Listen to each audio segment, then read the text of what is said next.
So we were discussing that we had to work out on statistic aspects. We start with the basic stats, then comes the understanding on normal distribution curve. Then we discuss about how exactly we can work out on probability density function with respect to the parameters and assumption testing. So a quick check. If somebody can summarize what were the learnings in the previous session, then I can continue the things on descriptive statistics versus inferential statistics very quickly. And then we'll help you out how exactly we take the decisions for different types of testing, especially when it is hypothesis testing. Anybody? Very quickly, I'm showing that we had discussed on descriptive stats, which is summarizing the entire data. It is describing the data, average, median, mode, etc. kind of aspects. And when it comes to inferential statistics, which means we need to design certain assumptions, hypotheses. These assumptions need to be checked with respect to certain tests. So Z test is to be applied, Z test when we have data more than 30 samples, 30 observations, T test when it is less than 30 observations. And if there are multiple samples and observations, there are certain other tests also. I'll discuss that. What is ANOVA and chi-square test and all, right? But do let me know if the agenda is clear to everybody. What were the central tendency aspects and dispersion measures, standard deviation variance. A quick check. Are you able to hear me, guys? Yes, sir. Are we connected? Yes, Ravi. So somebody would like to summarize? Yeah.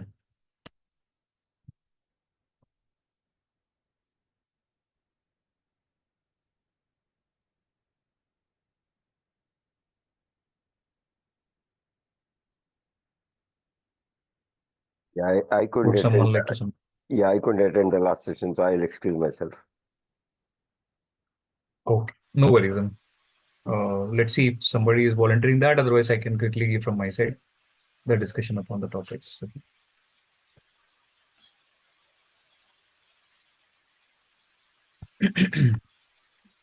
So in the last session, we actually took the case study of the fraud detection, and we also looked into a paper online, and we tried to say the uh, what to say different aspects to actually for the fraud detection. Like if you do not have a basic knowledge on something new, then you can actually look into the research paper to get the details into it.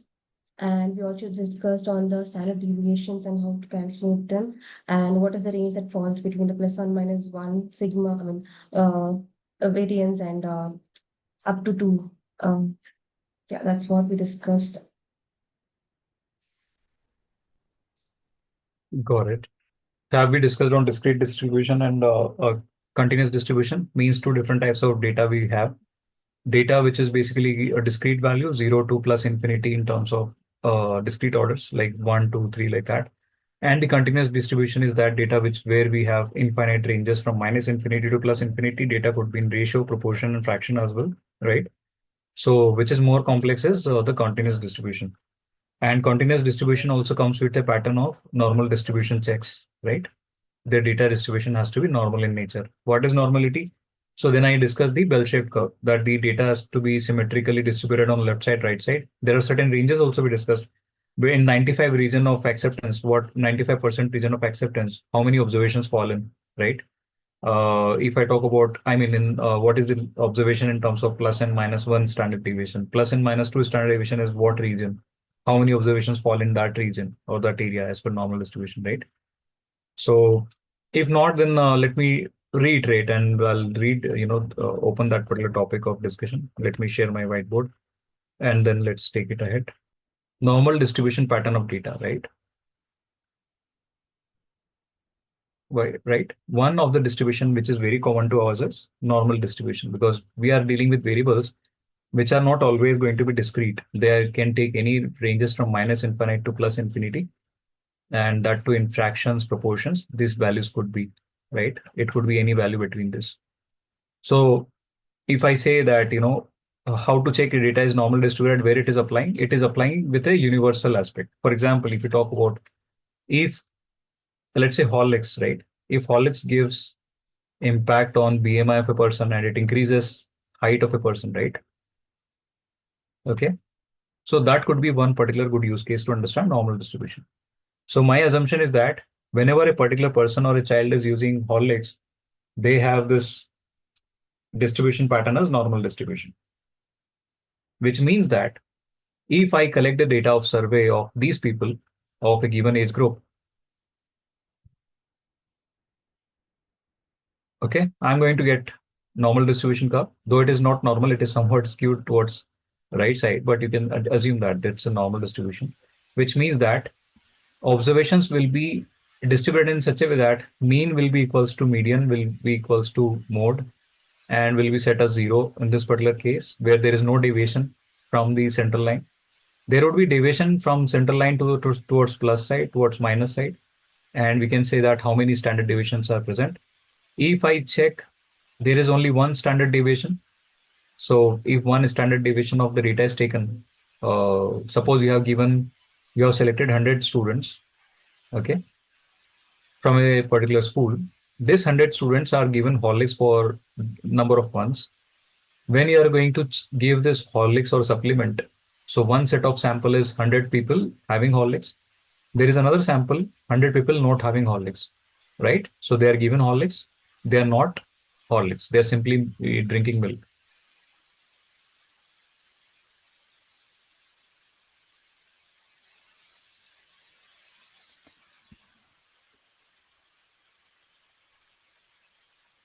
On height of,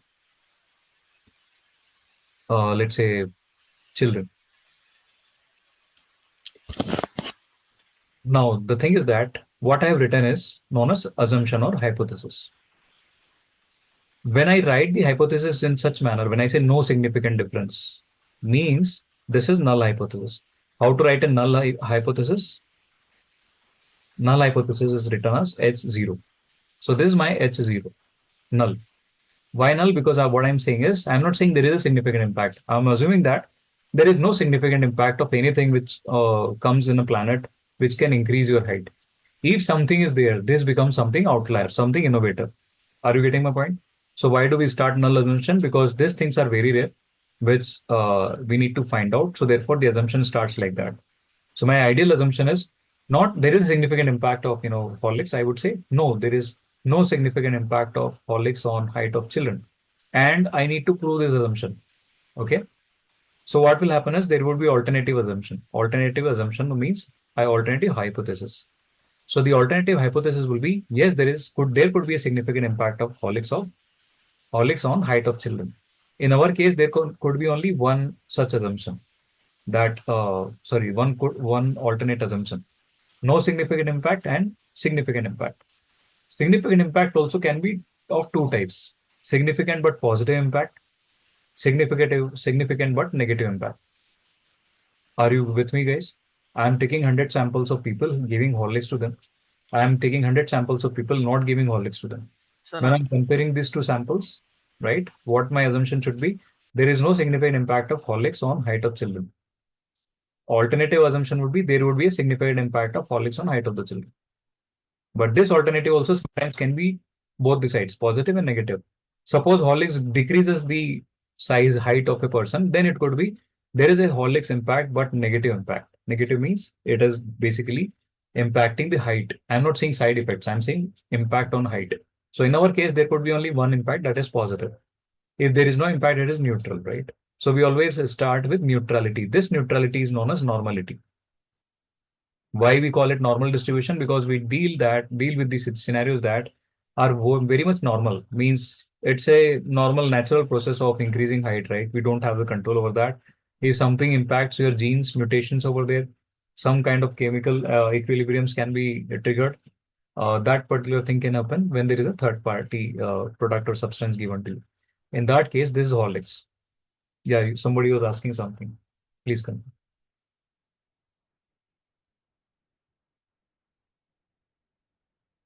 Any questions? Any doubt here? Are we clear what we are connecting back to? We were connecting to the previous discussions. Yeah. Ravi, quick question. So even though it's a positive or negative impact, it's called alternative hypothesis, right? Doesn't Right. it's anything can be. Anything which we say alternative. But while representing, we'll say H1 and H2, for example, right? Okay. H2 will be negative one. This could be positive one. All right. How much positive, how much negative, we are not getting into that. Positive impact, negative impact. And neutral means no impact. That's what you test the assumptions upon. Okay. So let me go ahead. So now what happened? I conducted this for 3 months. So can you tell me what I'll do after 3 months? Let's say I have one sample, 100 people with Horlicks. The average height was around 5.7. Okay, sorry, this is very huge. 4.3. Okay. Now within natural process also the height would slightly increase, right? So let's say by zero point 0.2 basis points, it is going to increase. So let's say normally it is 4.3 to 4.5. This is a natural process. So how to say that this is impact of Horlicks? So what you will be seeing, you will be checking another people. Let's say their average height was also 4.3 of a given age group, and they were not given Horlicks. If they are also 4.5, it means it's a natural growth. Can we say like that? Sample 1, 3 months, height we started with 4.3. Sample 2, 100 students again in second category. Average height was 4.3. We started with without any Horlicks supplement. If something is happening here more than 4.5, let's say 4.7, okay, and here they are only 4.5, then only this additional 0.2 basis points could be considered as that, yes, there could be some impact. But ideally, this 0.2 basis points will not be the case when Horlicks is given, right? So we have to be very cautious here that the data fluctuation should be making it significant. Suppose if height is 4.3, it goes to 4.7. How to check that? How to statistically prove that? Yes, this difference is significant. And why not 4.6 is a significant difference? Why not 4.5 is a significant difference? So how to define that? That's why we use testing to answer it in a proper way. Otherwise, what will happen is anybody can say 4.3, now it is 4.5. There is a significant difference. No, it's not like that. We need to check on t-test or that how to qualify whether it is going beyond our acceptance limit or threshold limit. Somebody was asking some. One question, Ravi. So is it all the children you are taking for the sample are 4.3 height, or there are the range of all the way from 4 to 4.3 or 4 to 4.5, and then take the difference? Yeah, you take whatever the height could be. We should focus on average. Average. Okay, got it. So you have 100 people, their average should be equivalent to 4.3 exactly. Okay, got it. Whatever the case may be, because that cannot be always same height, right? Yeah. It can be, but we don't want to consider. Then only it is a random experiment, right? Yeah. Second sample also randomly it is selected. 4.3 should be the, I should say, the average height. If both goes to 4.5, we can't say whether it is really seriously significant or not. Even 4.7 also we cannot qualify it is actually significant or not. What makes it significant is that my assumption is that now I'm correcting my assumption. No significant impact of Horlicks on height of children to be tested at 95% level of confidence.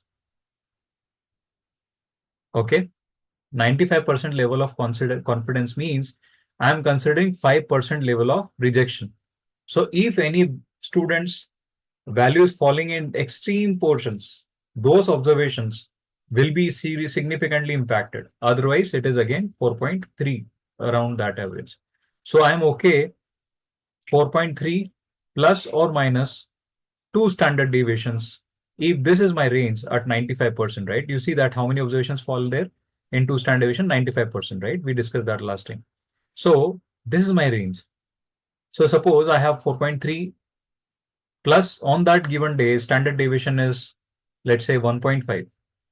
Okay. And I multiply that with 2. So now it is 4.3 plus 3, which becomes 7.3. Okay. So this is really significant if that kind of value I'm getting, that range I'm getting, because I'm already deciding that I'll be testing these observations at 95% level of confidence. Means rejection region is 5%. And that's how software are programmed.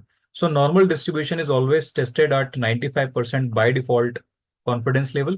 So 5% is rejection criteria. We have software unit that is known as p-value. And I mentioned last time, in my software, if I get p-value more than 0.05, The null assumption which I have created is accepted, guys. This is very critical to understand, right? I said, okay, 95% is my acceptance region. So remaining region is what? 5%. So more than 5% value if I get for p value for observations for the entire sample, which means that the values are getting shifted, average values are getting shifted beyond this 5% region. So beyond 5% region is what? Not here, but actually values are here. So 6% means what? Okay, 5% value are here, 2.5% here, 2.5% here. So now 6% will definitely fall in this region. Okay, guys, that's what indirectly you can understand. So if a p-value more than 5% means my values of the particular samples are going to average on an average is going to fall nearer average, going to the acceptance region. So what my Horlicks can be impactful if this p-value is less than 0.05. Okay, so you need not do that manual workaround because I told you that for testing this, getting this p-value, it is software-based value which calculation which happens. But ideally, what is this? There's nothing else. We apply a z-test. More than 30 samples are there, observations are there. So which means we can apply a z-test. The formula of z-test is what? Individual observation minus average of that sample divided by standard deviation. And then I told you that go to that Z table, find that value, see that calculated value is more than table value, then you accept or reject. So we don't get into that nitty-gritty. We simply calculate p-value. If it is more than 5%, accept null. Vice versa will happen if this value is less than 0.05. Is this clear now? Please confirm.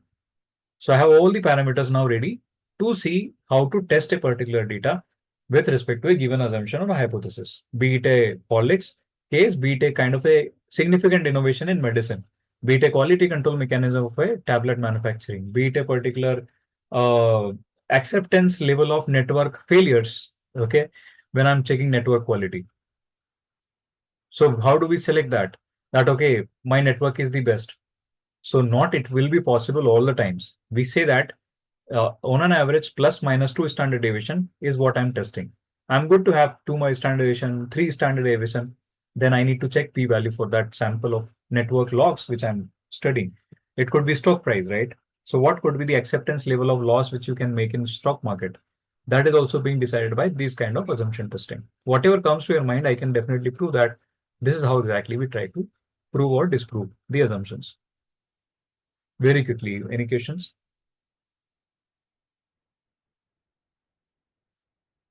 Anybody, any questions? Please confirm. Are we with me? Are you with me? All understood? Please confirm. I'm sorry, I'm not seeing the chats. If somebody can refer to the chat and can tell me.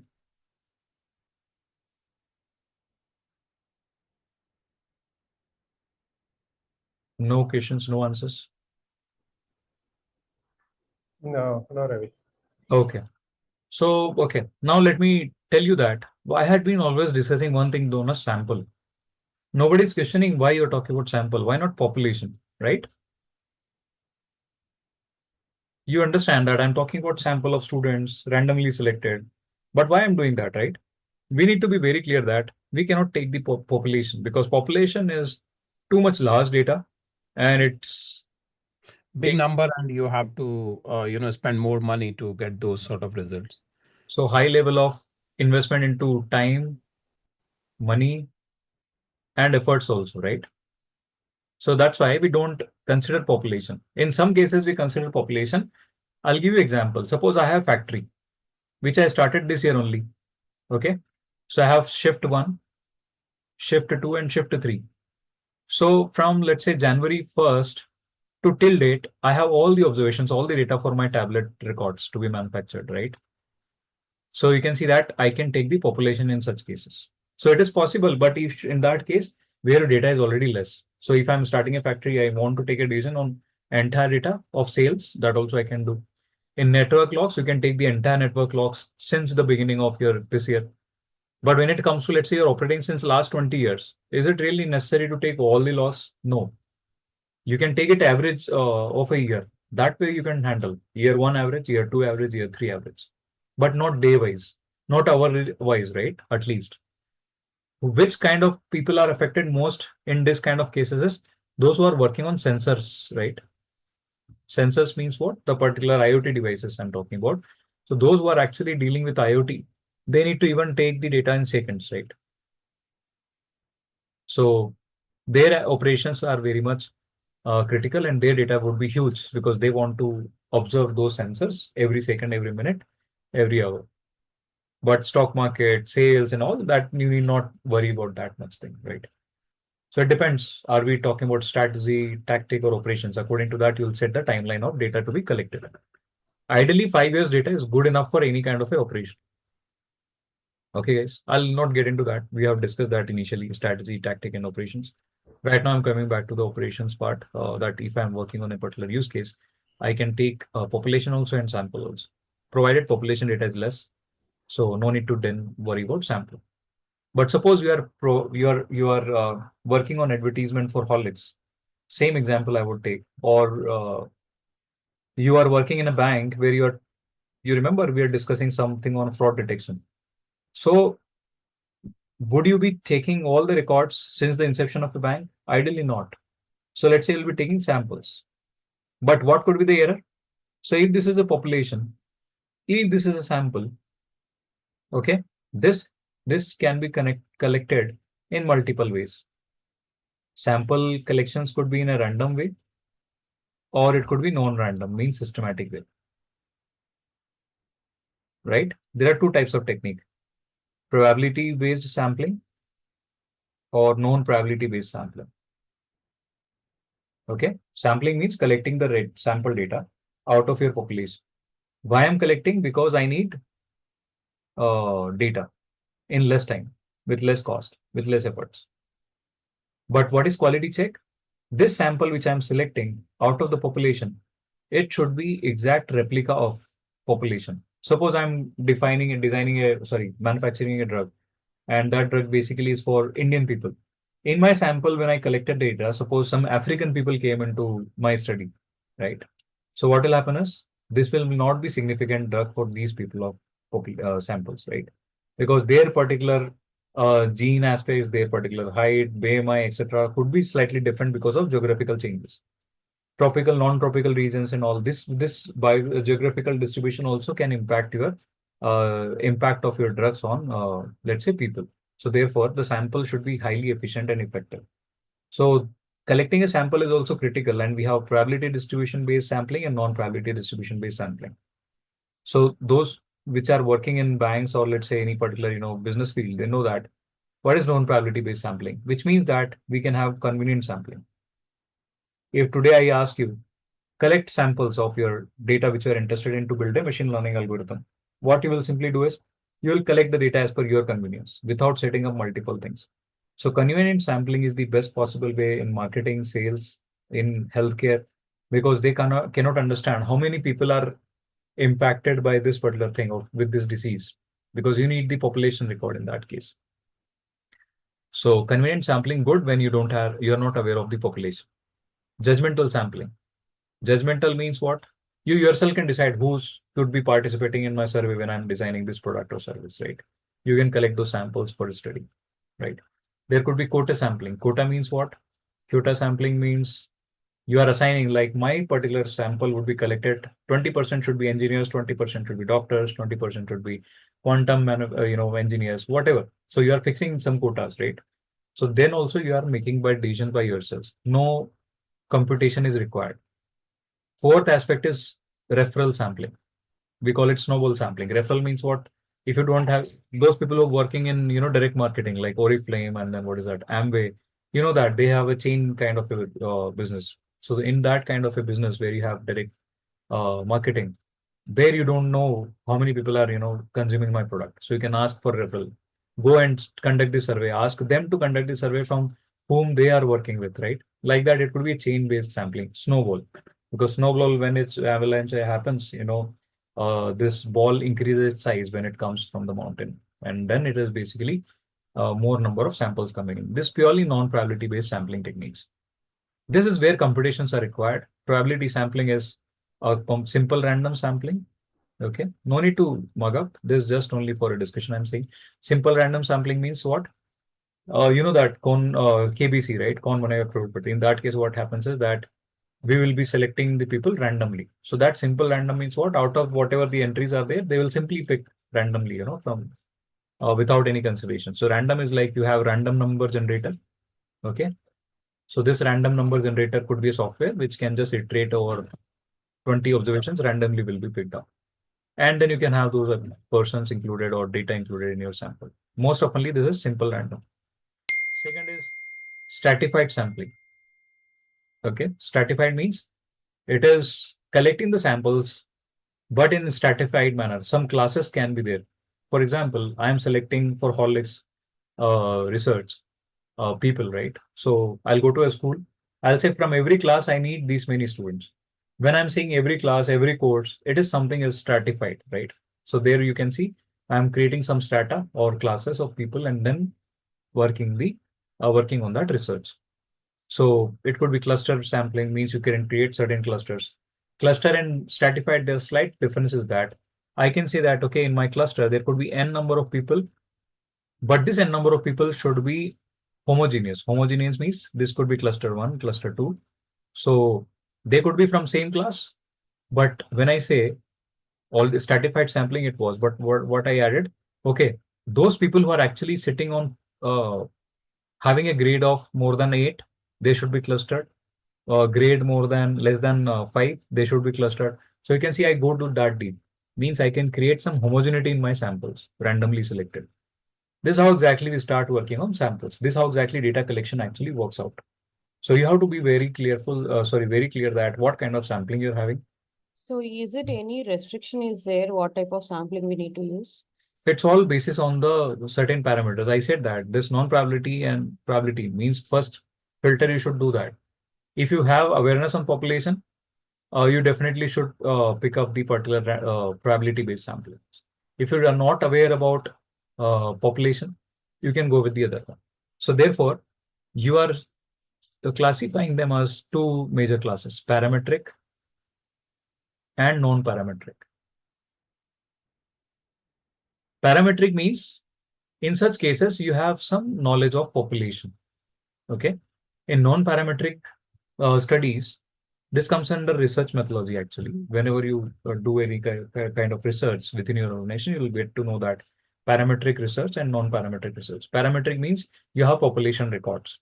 If you have population records, you can apply this particular aspects of applying the tests on probability-based operations. If you're not sure on population data, apply non-parametric tests. Non-parametric means the parameters are not defined. Can anybody tell me what is parameter then? Parametric, non-parametric. When it is a parametric sampling or parametric testing of assumption, when I am having the population parameters available with me. What is a population parameter? Total number of population, average score of that given population for a given disease or BMI, whatever. So it is average, standard deviation, and total of a population. If that is known, you apply assumption testing, which is parametric in nature. Non-parametric tests are those tests where you don't require any particular population awareness. It could be on the basis of this non-probability distribution of data collection, convenient sampling, judgmental sampling, quota sampling, referral samplings. So now, I'm sorry, I don't know who spoke, but now if you see, if your data cannot be collected because you are not aware of your population, you are aware of your population, then go to this probability-based samplings, right? If you're not aware of population, what you can do is simply see that, can you get some records? If not directly, then you go to a referral sampling. Do your research requires some kind of quotas for people to be selected or data to be selected? Between a given hour of time, I should get 20% data from this particular time to that particular time. I need data from this sensor to that center. This is a quota sampling. Judgmental means what? Multiple people sitting in a room and deciding what should be the data which should be collected. And convenient means you yourself are a decision maker for your research. You simply pick whatever comes to your mind. Simple. So, now you're getting, yeah. Ravi, this survey, does it come under referral and non-random? Yeah. Survey, if you're aware of entire population, you're conducting survey for entire population, that will be only on a this thing, probability-based sampling. In non-probability-based sampling would be again implied if you're not aware of your population. If a doctor is doing a survey for his patients, it is non-probability. Why? Because doctor is not aware that for same disease, how many people are suffering in entire country. Oh, Population means what? With that disease, you should be having a record for every people, at least in that locality. Not only locality, should be in that entire state. Pandemic kind of scenarios and all. In that case, it could be. But yeah, most oftenly we do convenient sampling. Ravi, one question, Ravi. Is the hypothesis testing is applied to both parametric and non-parametric, or only Yes. for parametric? No, for both. That's what I'm saying that. Now I'll come to a discussion that what is parametric type of hypothesis testing, what is non-parametric type of hypothesis testing. Both are statistical in nature. So don't say that, okay, the task is done. I'll choose this particular sample type and then we'll start working, because we need to prove that also. So we'll be having non-parametric sample test, this hypothesis testing and parametric hypothesis testing, both types. Okay. Now let me make it very easy for you guys. We'll show you. So I said that hypothesis testing, okay, is based on what samples you are selecting, what type of sampling methodology you are doing. So there are two types of hypothesis testing, parametric and non-parametric. Okay, guys. What is a parameter? Parameter means population parameter, means mean, and then standard deviation. Just understand that population parameters are mean and standard deviation. For a particular no, when I'm using parametric test and all, when I'm aware of population parameters. When I'm applying non-parametric sampling, when I'm not aware of population parameters. What is population parameter? Again, mean and standard deviation.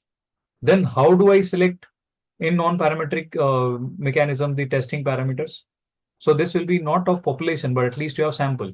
So here I deal with what? Sample, mean, and standard deviations. Here I can also take into account population mean and population standard deviations. That's what parameters are. So I can compare here a population versus sample which is selected, because I'm selecting sample, but I'll be selecting in such a way that I'll compare population standard versus sample standard. Here I'll be comparing, but it will be sample versus sample, sample 1 and sample 2. Here it could be population versus sample 1, population versus sample 2. Here it is sample 1 and sample 2 kind of differences that will be tested. Now clear? Please. So in the parametric hypothesis, you list a population versus sample, one sample two. So you were all the variables, mean, standard deviation, you corrected based on population versus samples, correct? Correct me if I'm wrong. Correct. So over here, between the samples you compare in the non-parametric. Got it. Okay, makes sense. Okay. Most of actually that is the common mistake which machine learning engineers do. They take convenient sampling and they apply another kind of testing, right? They get into parametric testing. Convenient sampling, if you, I have mentioned very clearly that this goes to non-parametric models, right? Because I don't know the population data.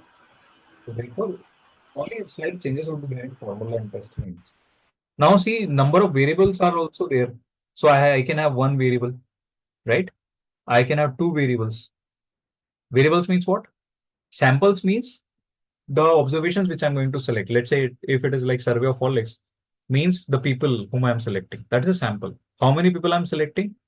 That is also the sample. But when it comes to what parameters I'm selecting or variables, means for same person, I can have height, width, weight, body mass index. So these are variables of that particular sample, correct?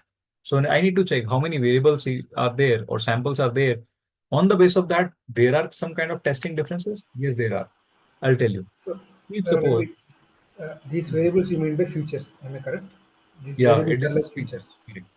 if only one feature I'm selecting, right? In our case, let's say I'm talking about body mass index only. It's a one variable case, univariate. Bivariate means what? Height and weight I'm selecting. Okay.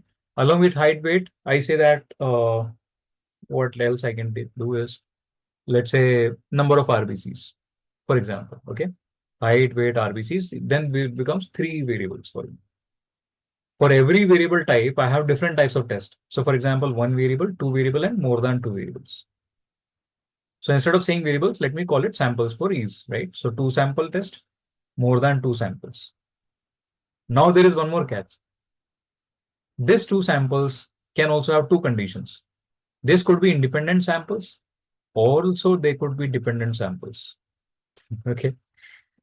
So that is another catch. So directly I cannot use that. So let me show you one more condition and be very clear. This will be helping you as a cheat sheet to understand all the assumption testings in one single go. This is the entire cheat sheet, which will not get elsewhere, right? What I'm doing is I'm helping you to understand how do I collect the data. Then after that, how do I see what hypothesis testing parameter or let's say tool I need to use? That depends on number of variables or samples. Okay, let me say samples, for example. So if I only have one sample now, with one variable, I'm dealing with this sample. Okay, one sample. Okay, there could be two samples, but they could be related. I'll give you examples. There could be two samples, but there could be independent. Then there could be more than two samples, but they are related. There are more than two samples which are independent. These many conditions we need to study is one sample test, two sample related test, two sample independent test, more than two samples related, more than two samples independent. Okay. So univariate, bivariate, and multivariate. Uni means one, bi means two, and multi means more than two. Okay. This kind of analysis we do. Can anybody give me one sample test? What kind of data I needs to select?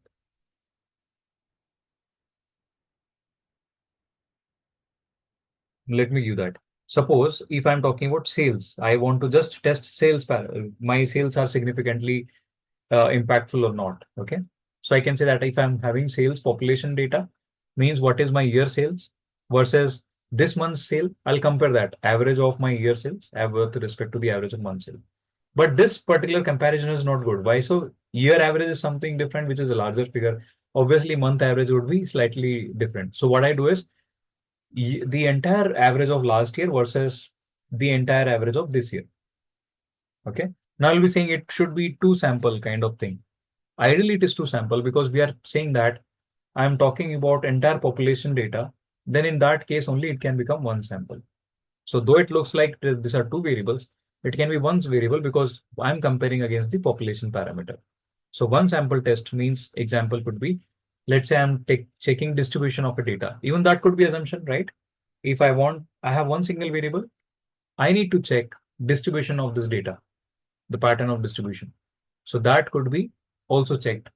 I need to check whether this medicine which I'm, or let's say sample of tablet which I'm manufacturing against my standard benchmark of 500 mg, is it working fine or not? So that is one sample. Okay. Give me any example which is close to your heart and you understand that. So I'll take that example and help you out instead of giving multiple examples. Anybody, let it come from your side so you are not confused. Only one example I'll take of that scenario, and we'll show you in what scenarios these many tests could be applied on the same data. Please tell. So can we consider that generally the sales, whatever we have, every month we compare sales. Okay. So 1 month to next month, that is like comparison between 1 month to previous month. But if you compare for the whole history of taking average of last 12 months to current month, can we consider that these two as examples? Okay, I'll give you the example. So now when it comes to one sample test, okay, here parametric means what? I need population parameters. Here it's okay. You just focus on samples. Now, in population parameter, in one sample, what will happen is I have one vision. See, sales has not happened, but my target is what? My target should be $500,000, right? This year. Okay. So against that 500,000, how my particular yearly sales are placed. So that becomes my one sample. This one single unit, but I'm comparing my entire observations using test. If the observations are more than 30, you getting it? If the observations are more than 30, what I'll do is I'll apply a Z test, okay, for more than 30 observations. Otherwise, it could be a T test, one sample T test, if the data is less than or equal to 30. Okay, answer is very clear. Let me complete parametric first. Okay, I am aware of population parameters. Example for one sample is considering your target of 500,000. Against that, if I take the average of my sales, how much significant different they are? Is it that I'm achieving my target? Obviously, you cannot be always $500,000. It could be plus minus. So what is that plus minus? I want to test that. Is it significant difference or no significant difference? When I say significant difference in business language, now I'll tell you. Significant means that when I'm doing business, sales would happen. But how to test that significance? It is really significant when it is going beyond my acceptance level of thresholds, plus or minus two standard deviations, right? So at 95% level of confidence, average was $500,000. So my sample, which is average of $498,000, is it significant difference or it is okay sort of? If it is significant difference, then only you say that, hey, sales are not up to the mark because this is left hand distribution. 480 means what? Minus side. More than 500, it goes right side. But it is something normal or something abnormal. Abnormal means what? Huge sales beyond what you expected. Sometimes more sales are also impacting you because that impact your inventory cost and I mean anything. There could be a number of things which could be there. So likewise, we want something on a normal distribution. Normal means what? Which I can handle easily. Abnormal means what? Suppose you get too much customers on a day, you are in mess. Next time you can't even, they will not even come to your shop because there could be some losses in terms of not making delivery at right time. Example I'm giving. So be very careful. I'll not go to decision making directly. Just understand that this one sample test would be Z test if it is more than 30 observations. T test, it is less than 30 observations. The formula remains same. It is X minus mu, that is average of population divided by standard deviation. In T test is also, it's similar to that only, but the only thing is that this is only for applied for less than 30. And there is degree of freedom also. So don't get into that formula workaround right now. That you can see with your ease when I go to the deck part. Let's understand the concept first. Two samples, but they should be related. Any example on sales side? There should be two samples. They should be related also.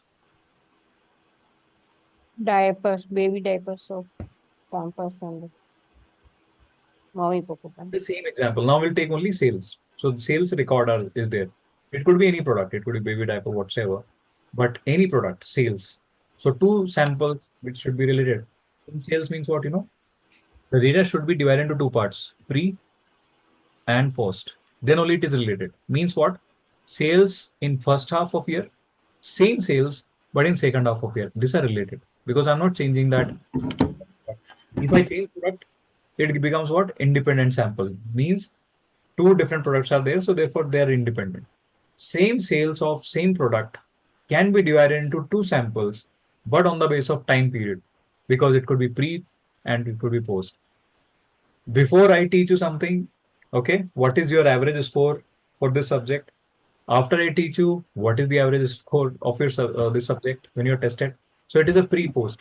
So even I can be tested on your performances, right? Your performance can be tested on my performances. How come? Average records of your test, okay, before I teach you, after I teach you, what is that? So there has to be time gap also. So ideally, what people say is plus minus 30 observations should to be selected. Suppose I am having 0 day today, minus 30 days records, I should say, should be taken. 30 years, 30 hours, 30 anything, 30 observations are good to select. More than that also means after I teach you, then I should also have a record of next 30 days. Then we'll compare your performances. It could be 30 students also, right? Before I teach you, you conducted a test of 30 students. You get an average. Average was out of 5, you get 4.5. After I teach you, now average is 3.5. So it is, I'm impacting you, but in a negative way. That also can happen, right? So pre-post test is always having that data, which is same sample divided into two parts on the basis of time period. So you can see sales of previous quarter and sales of next quarter after implementing or launching a new supervisor or a sales manager. So new sales manager comes in. So before that and after that, pre-post. So therefore, this is a two sample test. Okay. This could be good for Z test also. This more than 30 and this could be T test also. So both the tests are available there. So Ravi is suppose year 1 and year 2. of the same samples are also like considered as two sample This test? is also correct. Same product, then it is related sample.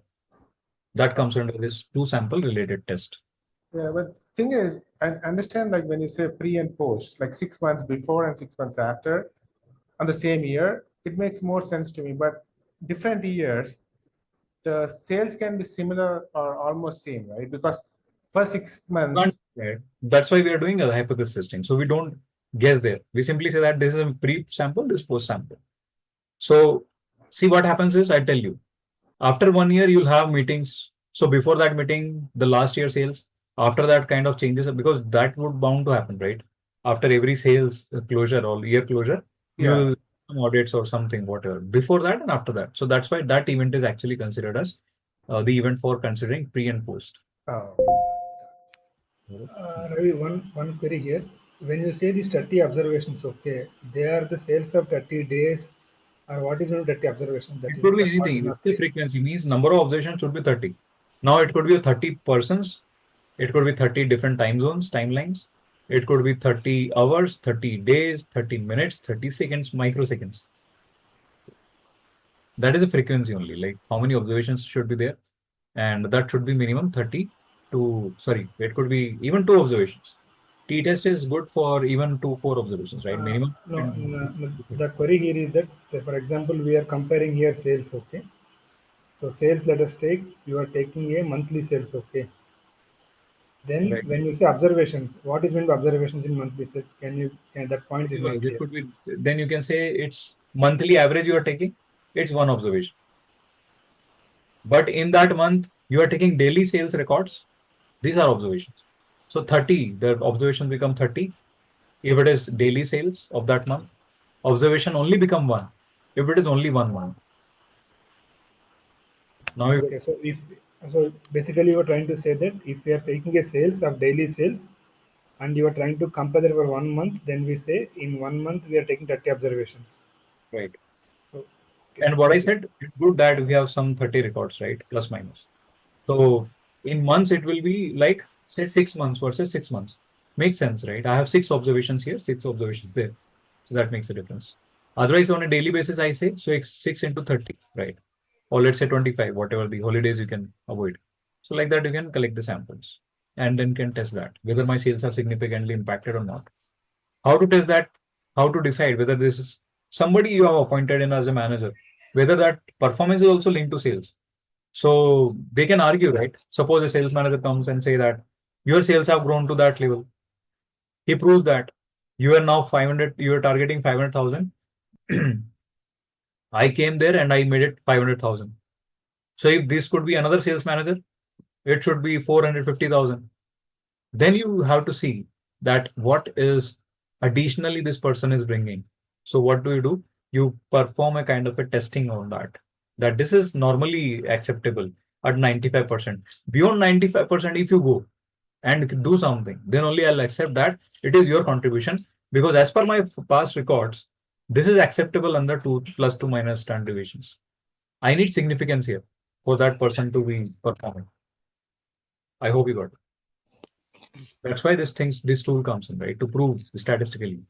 People don't use it. That is another thing. So But yeah, Ravi, in case if I'm marking today is the day, so before 30 days means it is like before April 4th, right? right. How about from 4th April till today? These 30 days I should not be taking care. This could be pre and post could be there. So means suppose you are taking 1st April. So 1st April, 30 days before that. Let's talk about stocks. We are studying stocks. There is a dividend announcement by a company, and you need to check what is the impact of this dividend announcement on that stock. So it'll take 30 days prior of that announcement and 30 days post to that announcement. So now you check if it is 1st of April. So we have already covered 30 days. Good to take. Previous also will get, post also will get. Do that testing today, you will get the result. But we are saying 4th of May. Today I'm sitting. So I don't have future data. Okay. So either you predict and then test it. Okay. That you can do. Otherwise, wait for another 30 days and see how this dividend is going to impact your stock.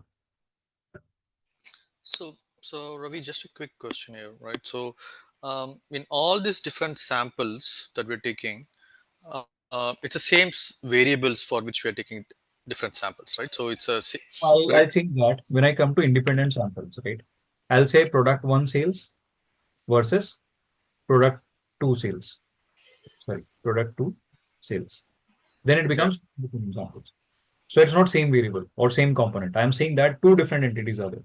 There are two different managers I appointed. Manager in North India, manager in South India. I want to test their performance. So what I'll do is I'll take the sales record of that manager versus sales record of this manager.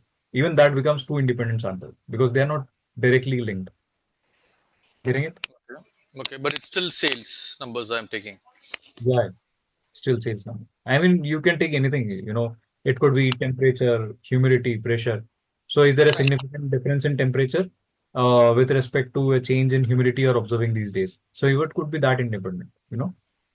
Fair enough. I mean, what I'm trying to understand here is that whatever sample that we are taking, whatever variable we are taking as sample in the first, the univariate, it's the same thing that we're taking, different sample. This is only why I'm taking because I want to explain you in one single example. I can give multiple examples, but your mind will be bombarded with so many Fair ideas enough. that you will not be able to control that emission. So to control that, I'm saying, okay, let me take sales, right? That's all. Yeah. All right. Sounds good. Yeah. So, but two samples, they should be 100% same variable, same component, same sample. That is related one. In independent, you bring thousands of variables, right? So, 1,000, I say, it becomes here more than two samples and independent. So, this is case that which you're discussing. Can I have n number? Yes, you can have n number of things. You can compare them. Just a small question, Ravi. Ravi. So, hello, am I audible?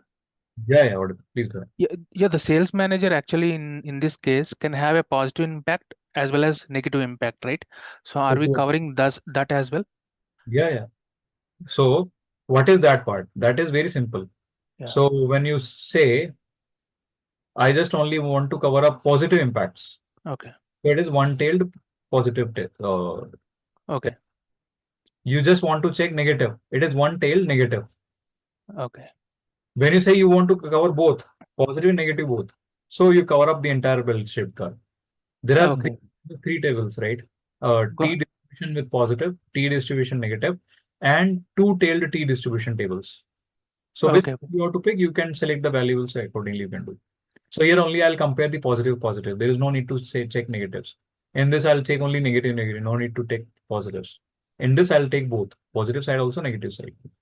These So three. for two-tailed again we get those significant values, everything, all that things, right? Two-tailed, you are covering everything. Okay. Two-tailed is basically where you are completing left side also, right side also. But there are Okay. some examples. Let's say what is the impact of uh, my sales manager from when he's appointed in boosting my sales. So you are yourself biased. You're saying boosting your sales, right? Okay.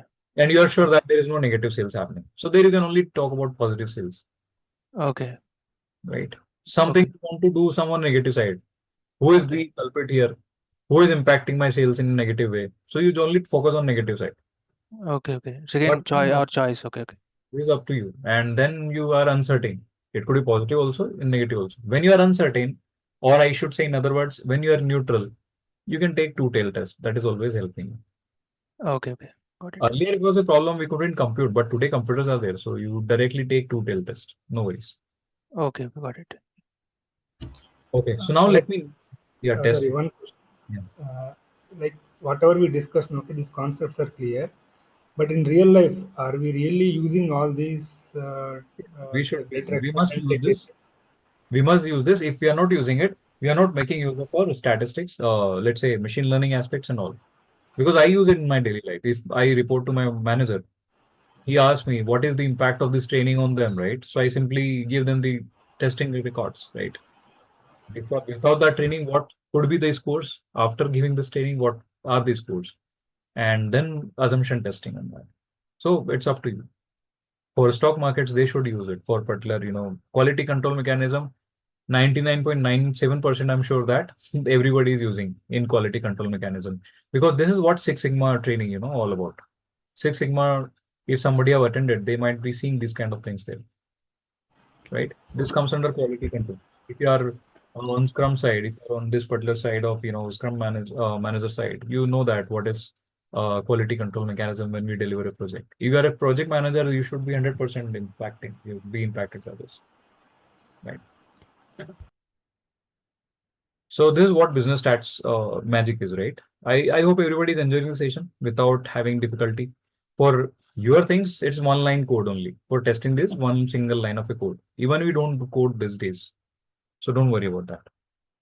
But at least understand the concept which I'm discussing so that you can go and check the decks. You'll be enjoying them. Now let me give you the names of this test, right? As I mentioned, they said parametric, non-parametric, and whatever. Let me make a beautiful representation here. So it doesn't look very odd. Let me say Control A and I simply delete it. Sorry. Okay. Once again, I'll write for you guys. So now imagine I have number of samples. Okay. I have example. I have parametric and non-parametric test. So names will be changing.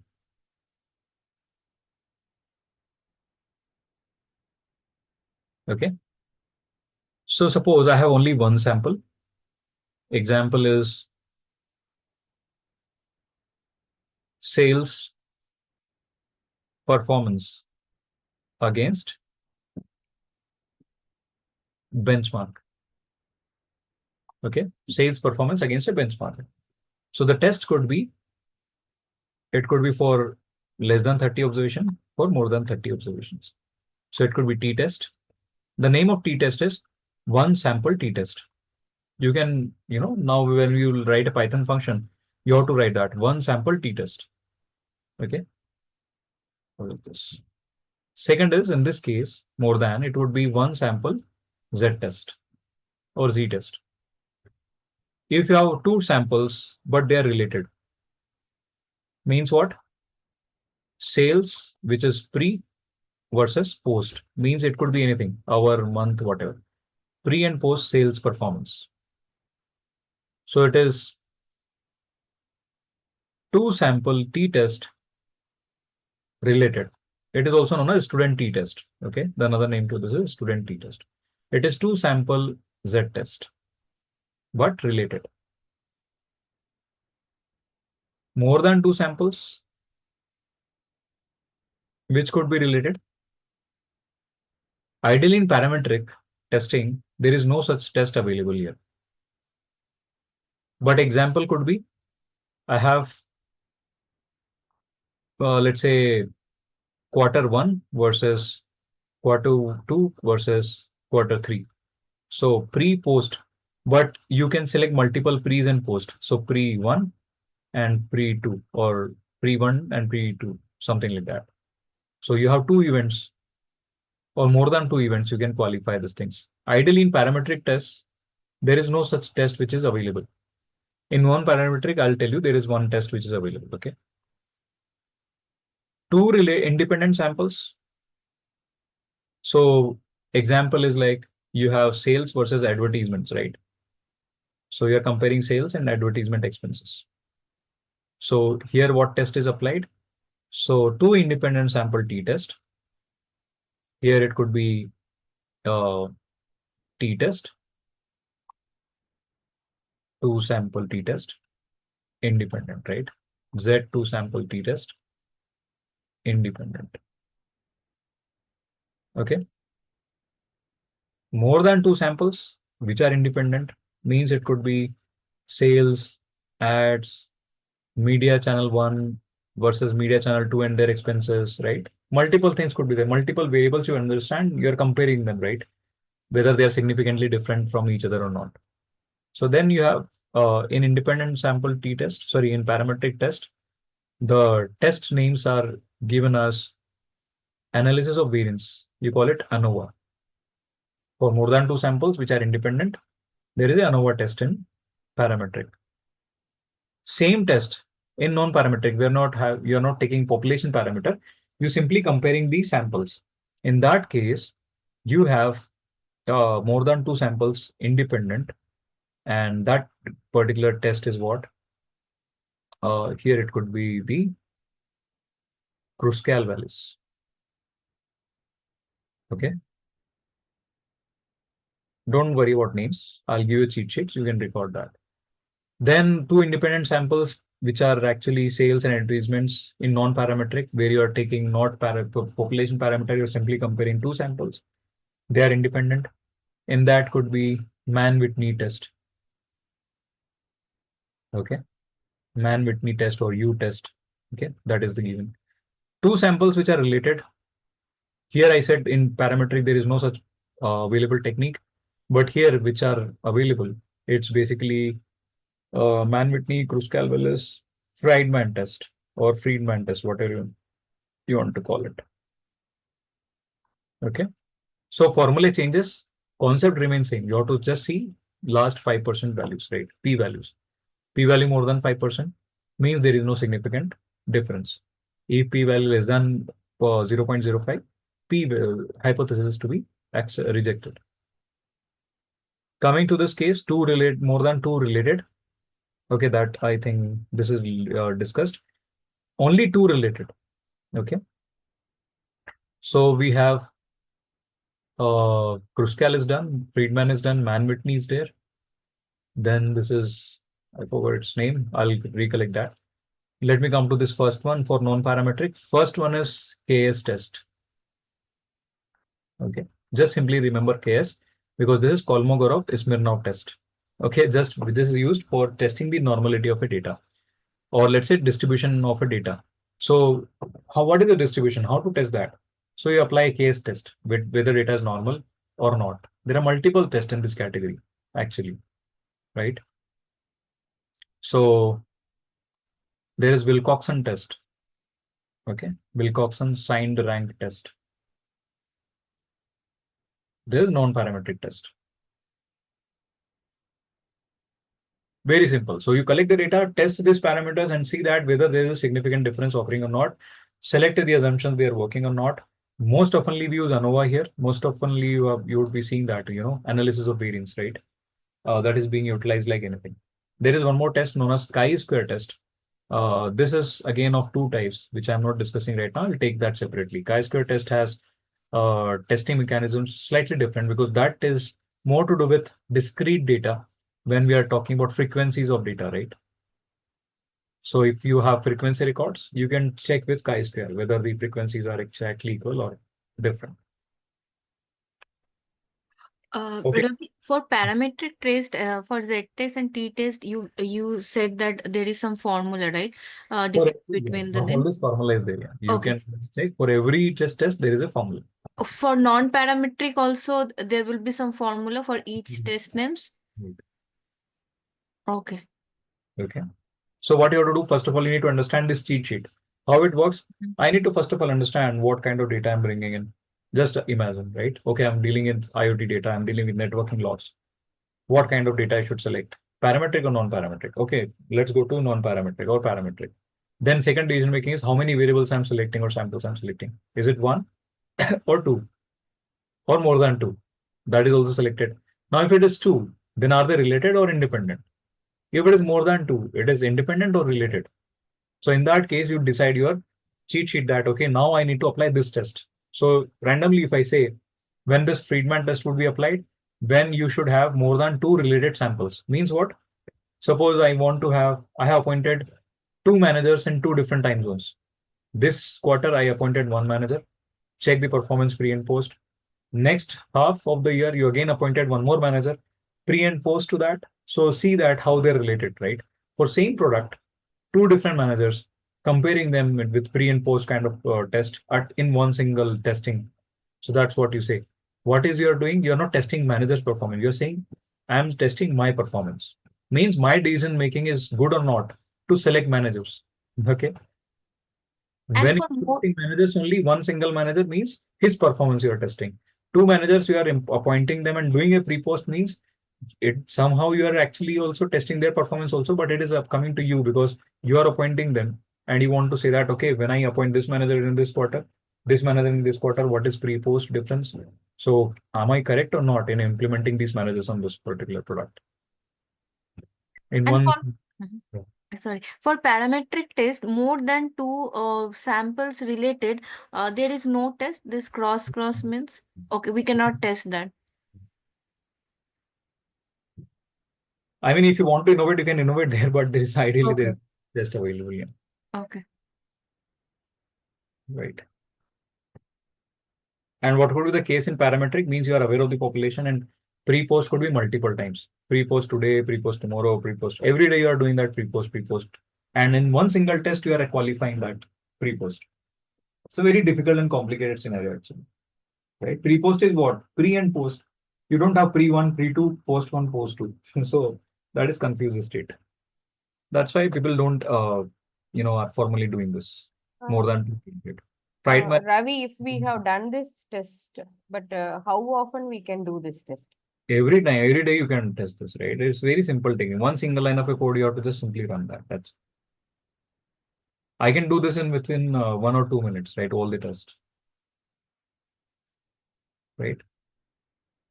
For even writing that formal, I mean, writing that test also on a Python, it is very easy.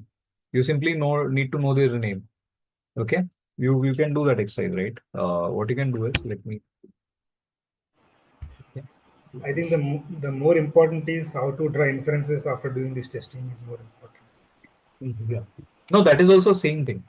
What you are saying is whether it is two related, more than two related, independent, whatever case, what you are testing? Assumption. What is assumption? No significant difference. So means when the output is coming in more, that is only one thing, p-value for any test. You be agnostic to any test. P-value for any test more than 0.05 means null assumption what you have in your mind should be accepted. Less than 0.05 means less than 0.05 means coming to extreme regions means there is something difference happening. This could be sales, this could be anything, any test. So there is no problem, in understanding or inferring. It's very easy. The thing is coming to you. Getting it? So, Yes. one question, is it possible to use, like, for example, parameter tests for non-parameter, non-parameter tests for parameters? Is it possible, or no, they don't even work at that point? No, everything works. Like, I mean, medical science, non-parametric is selected most of the time. Means I deal with physiotherapy, I deal with surgeons, I deal with them. So majorly it is non-parametric there. Parametric is basically when I'm dealing with manufacturing units in my clients, right? So they use more parametric testings. But you can't. Sorry. Go ahead. Dr. Ravi, will we get any exercise where we can do all these things? Whatever explained is a very good concept today, actually. So it is better if we get some practical hands-on for this. For sure. What I'll do is first exercise that apply this test on you design that variable also by yourselves. Okay, create some artificial data using ChatGPT. Should be in such a way that you can see it is two independent, two sample related, whatever XYZ, and apply all the tests. When you come to my next session, randomly I'll ask anybody, and if you can say that this was my assumption, this was the data, this is the test score, this is my inference. I need only that. Getting it? Right. But should we go for the parametric or the non-parametric? So what are the criteria for just the awareness of the population? Simply awareness of population. I mean, is there a way to qualify it? Or, No, there is no such thing. Otherwise, what happens is it goes to non-parametric. If you are simply manipulating, it goes to non-parametric. Means if you're collecting some random data, for example, the election survey. This convenient sampling. Okay. Directly I mentioned that, right? It's inconvenient means what? You don't even think. You simply collect any data, right? That's convenient. But you will analyze using non-parametric there. That should be non-parametric. That's what the mistake is, right? We have non-parametric measures, everything's tested, but people come and test, do the Z testing or T testing. There is no requirement there. It's a convenient data. Why you are worrying about that thing, right?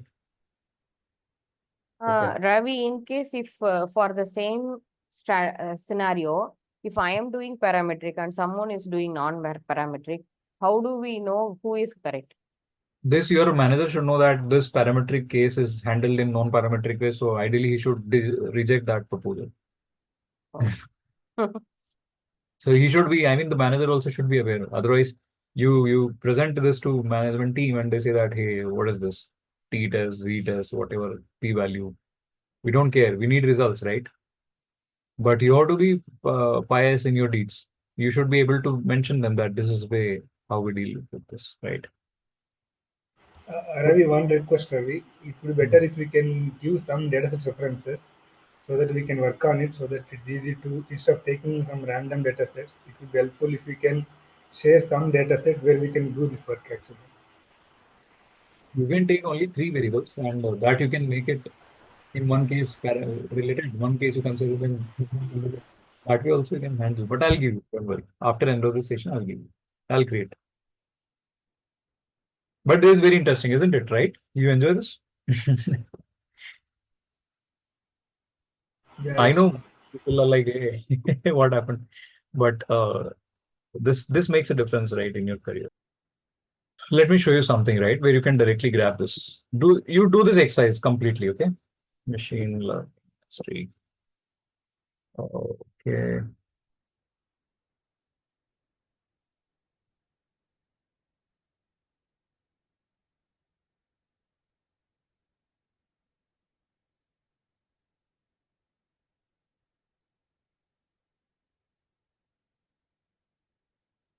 This you apply, like you go to this.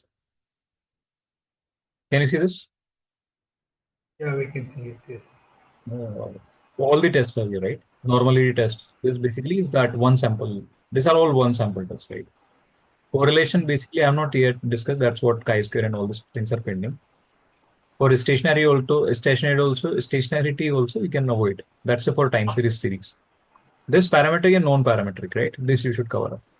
Parametric testing, non-parametric testing. Examples are given there. Okay. Which test you're gonna avoid? The normal test and all the other ones. Only do that fourth and fifth pointer. This is a good exercise to work. This is completely on Python as well. So SciPy is that package which you use it. So you'll always see that from SciPy, okay, import normal test. This for testing normality. So, Ravi, where do you get the test data, like all this data? Do you have any, when I used to do my MBA, UCA has the data actually. This, You can use Kaggle. I mean, Kaggle, Google data is also there. So many data points are. oh, okay. Let me give you some good collections of data. You can say Google. Because UCI used to have it, a lot Yeah. of data on that person. UCI repository data is there, but you can also say Google data. Okay. So this dataset research. Here you can search data for anything, right? So for example, I search something on hypothesis. Still, there is typo, right? You will get so many data sets uploaded there. So it goes to Kaggle, it will select from anywhere, right? You can see there so many data sets there. Ravi, can you show one test, if possible, like how to do using this data sets for people who are new to Python and the entire thing? It will be helpful. Sure. So let me take some data observations, right? So for doing that, what I'm doing is I'm taking that same library. Okay, I'm not shared that link. Let me first of all share that link so that you guys can do that. Just copied. Where is our chat room?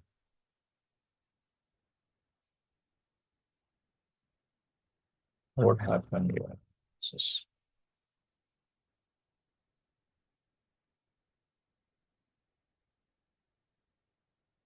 my bad.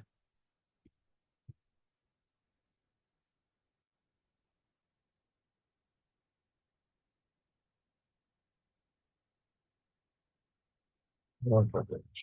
Sorry. What library and what these things, but I'll tell you Python is also waiting for us. So sorry, I've not imported.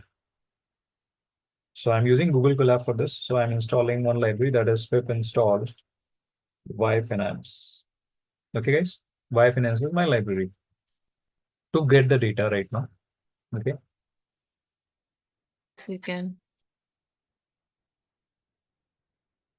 My machine is becoming that warm that even I can't touch it. Actually, that's the problem, right? So it's like huge emission.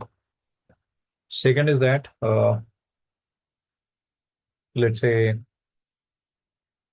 import after installing any library, right? Which library you are installing, which is not provided by your provider. Let's say Google Colab is there, it is maintained by Google.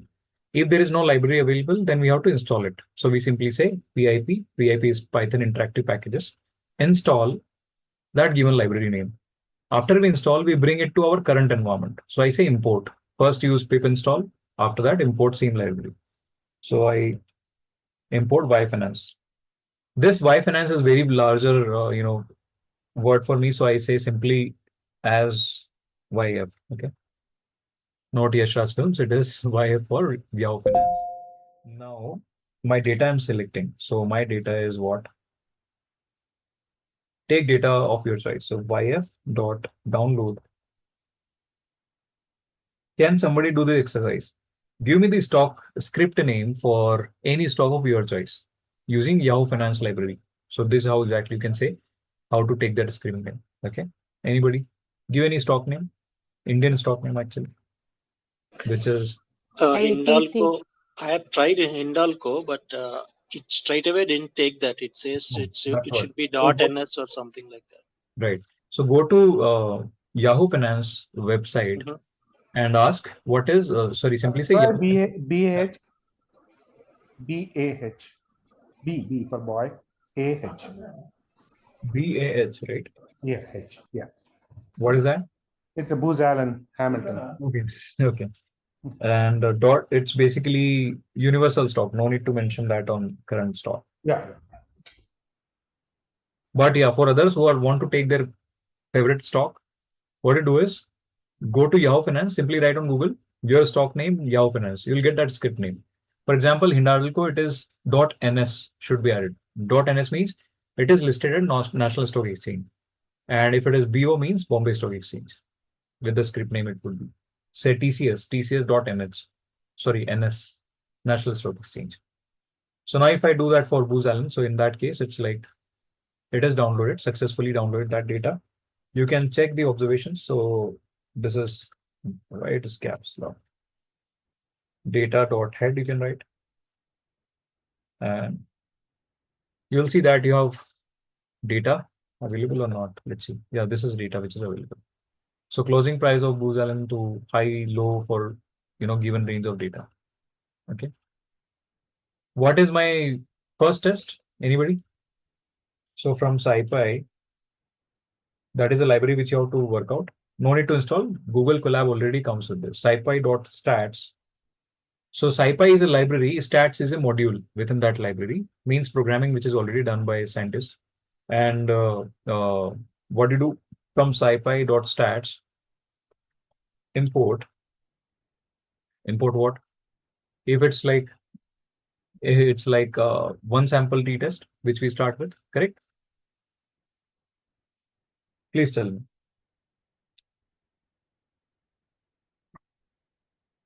So simply write anything, like what I write is one sample. So what it says is t-test underscore one sample. Who can tell me what it is? Less than 30 observations. As per the param, yes, it is As less per the than 30. population. Right. So let's say this should be for 30 or less than that, but I'll prove that even if you take more than 30, it works. It works means that formula works. So that is not ideal. So that should be Z test, right? Can I see something on a Z test or something? So let's say Z test. Oh, it doesn't give me Z score, right? Can you see that? It has something known as Z score. But this Z score is basically what? Z score will be X minus mu divided by standard deviation. It is that value. I hope you got it. So what I'll do is I'll come back here and I'll simply say that one sample Z test SciPy stats. What that's function name, right?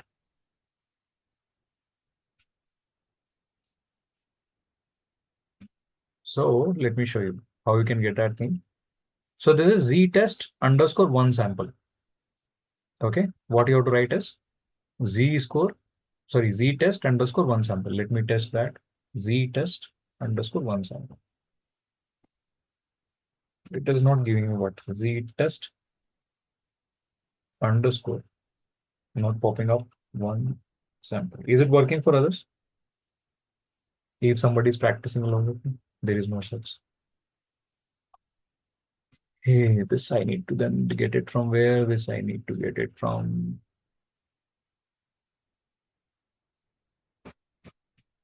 sci-fi z-score.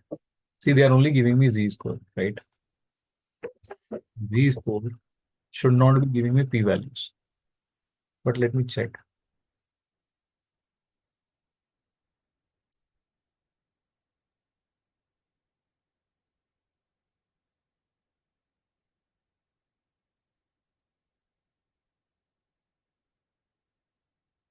The only problem with scipy.stats now is that it doesn't have z-test based p-value, calculations. I could see t-test, it is directly given. But for one sample z-test, I may have to rework and how to calculate that manually. So let's check this.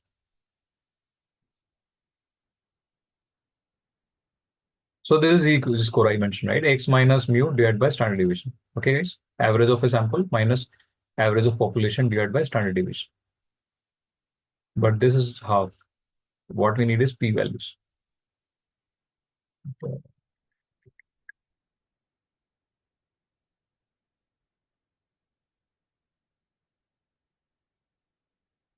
Okay. So in stats model, this particular package is coming. This is how we find out. For example, if you see now, SciPy is not in use. What they're saying is from stats models. A stats model is another library which has stats functions, which has weight stats as submodule. There they have z-test. And then z-test to be applied on our data. And value is equals to population underscore mean, which is a value which you can test it accordingly. So I'll test that manually. Let's see.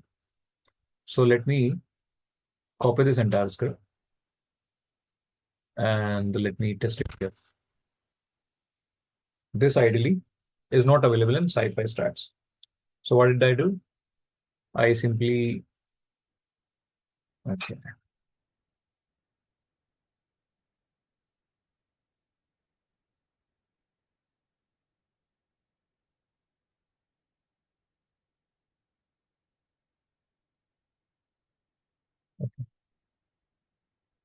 Okay, guys. So what I need to change? Z statistic, P value, Z test on my data. Value is basically I need to select something from my side. So value, it's let's say I need the stock price. Can somebody tell me Booz-Allen average stock price or something like that? How to get the stock price average? Last time I told you. So data dot describe. If you do that, so you'll get the average of this stock. So I'm taking only close price. So average of close is 52. I got a population mean, right, for this. So 52 point something is population mean. I'll go back to my script and we'll make changes here. Value is equals to, what is that number? 52. Anybody? 52. Sorry, 52. 52. Let's say 0.45. Okay. Z test is to be applied on data. But this data is having multiple variables. So what I'll do is I'll only select close price. Okay. This I'll teach you in Python, how to select a given variable out of the entire data. So I'm testing that. Is the data what you got is an old data? There's still late data. Head is giving you first 5 observations. So last 5 observations you will see it is updated one. That's it. Okay, because it's today is at around $140. So the 52 I don't know. That you write is dot tail. Okay. Tail. Okay, then you get the problem. This is the value. This is the old value then. Okay, got it. Makes sense. Now I'll show you these values. So P underscore value Now, who will tell me this is significantly different or not?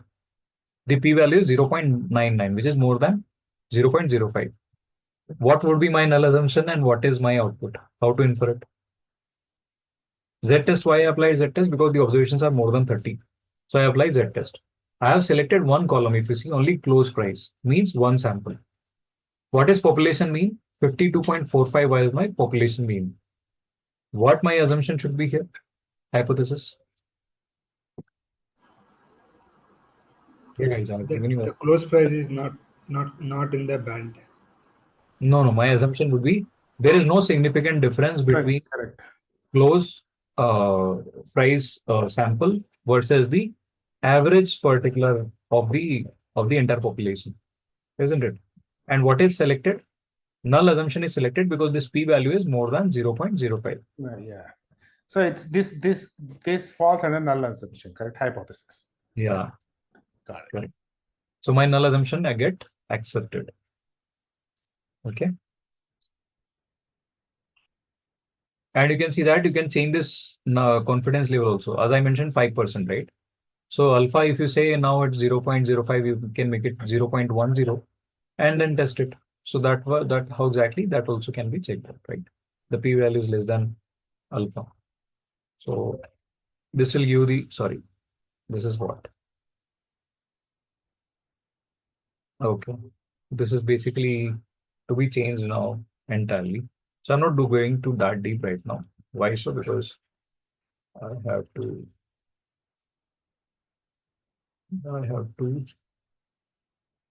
completely alter it. Let me show you.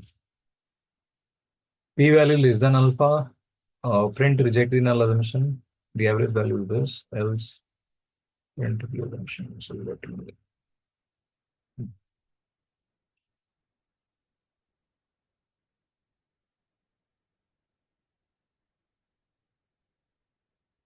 Again, what is this? Can you put data dot value into data arrow with that? Oh yeah.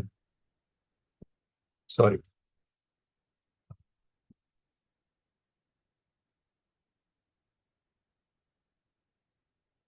So this I can alter, right? But what I say is fail to reject the null assumption in this case because the value is what tested on 5% level of significance. So alpha is what the testing mechanism, the 5%, 10%, 90%, whatever we want to select.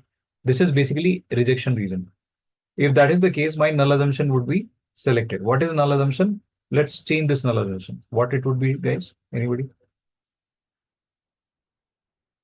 Tell me. The null assumption. Reject that. And the null assumption is what? There is significant difference. Significant difference in sample, yep, close price versus population. You know why exactly it is not failing? Because it's not sample. We have collected the entire observation of the close price and average is obviously for the same. So therefore it is that. If I select some small portion out of it randomly and then I retest it, then it makes a difference. I hope you got it. Because this data is coming from the same population, entire population average is also contributing for this sample. So this sample is actually ideally like behaving like a population. Therefore, this population or sample are not significantly differing from each other. Right. Okay, guys. Similarly, fail to reject the null assumption.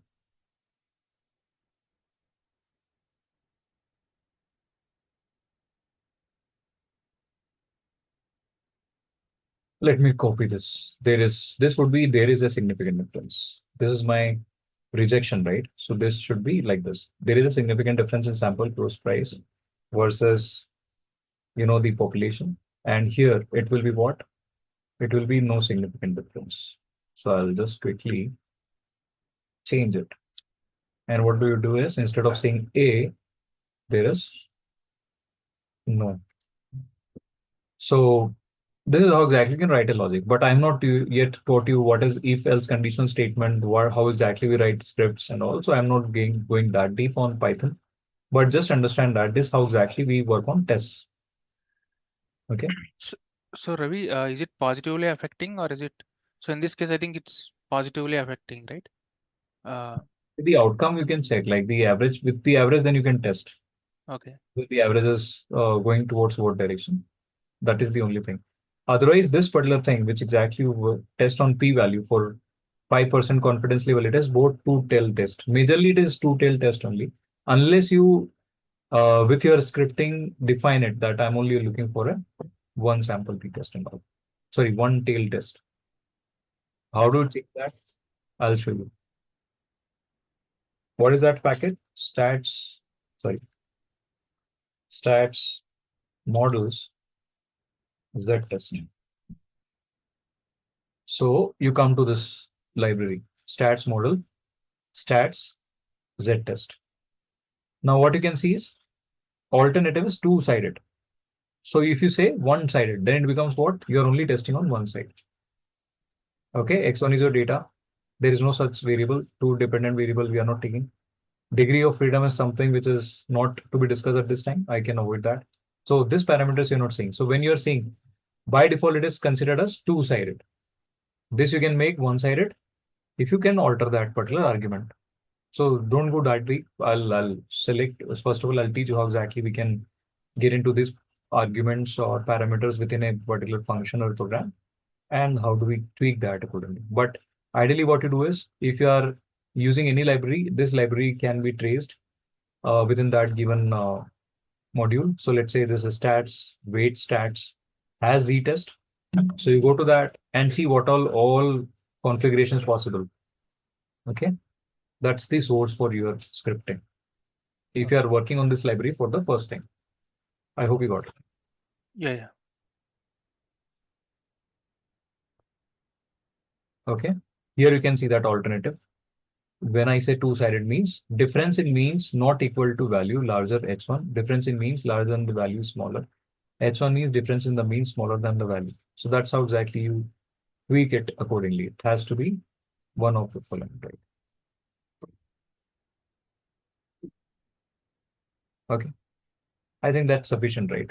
Don't worry. I mean, it's not that significant also. I mean, if you can get into this exercise entirely with the data, you can close all these things. Because I'm not taught you Python, so I'm not making it mandatory right now. But ideally, you can sort out. Now, can I come to the deck very quickly and we can close that? And after that, we are going to start the next topic of discussion that would be SQL functionalities. So let's do a quick revision here. Okay. So as I mentioned, there are so many tests available. Okay. Let me come back to the point. I'll come to this one last thing, Poisson distribution, binomial distribution. So these are nothing else, but let me also discuss that and close. I have given you very first session, one particular thing. Okay.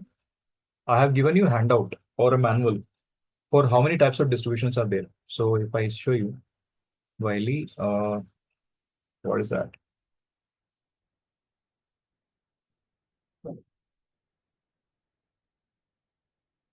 It's coming, it's going, right? This one.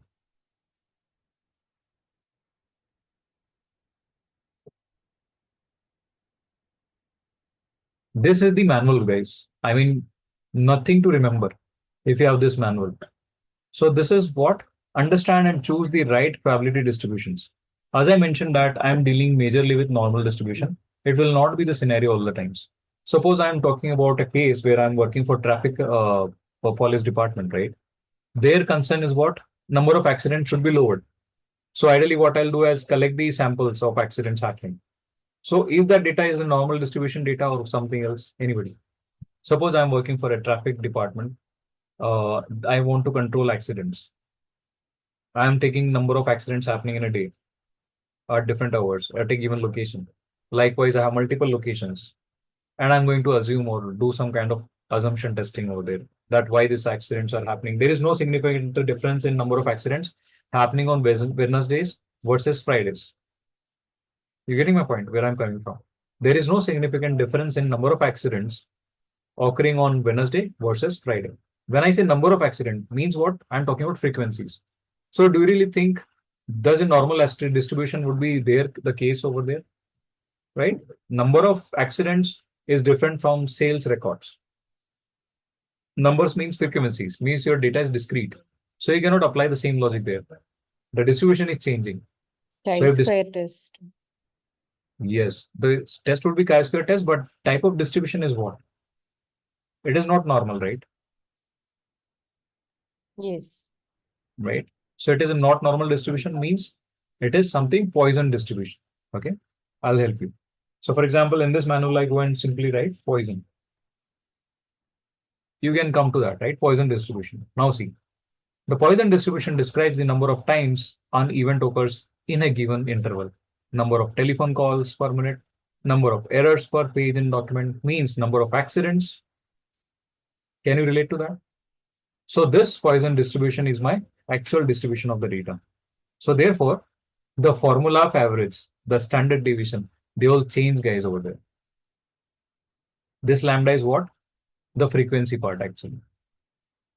Okay. On an average, what is the number of observations happening?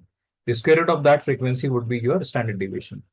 Skewness and kurtosis, I have not taught it today. Maybe in some forward classes, we can discuss that. Skewness and kurtosis is nothing else but, as of now, if I show you my this bell-shaped curve, okay, very quickly I'll discuss.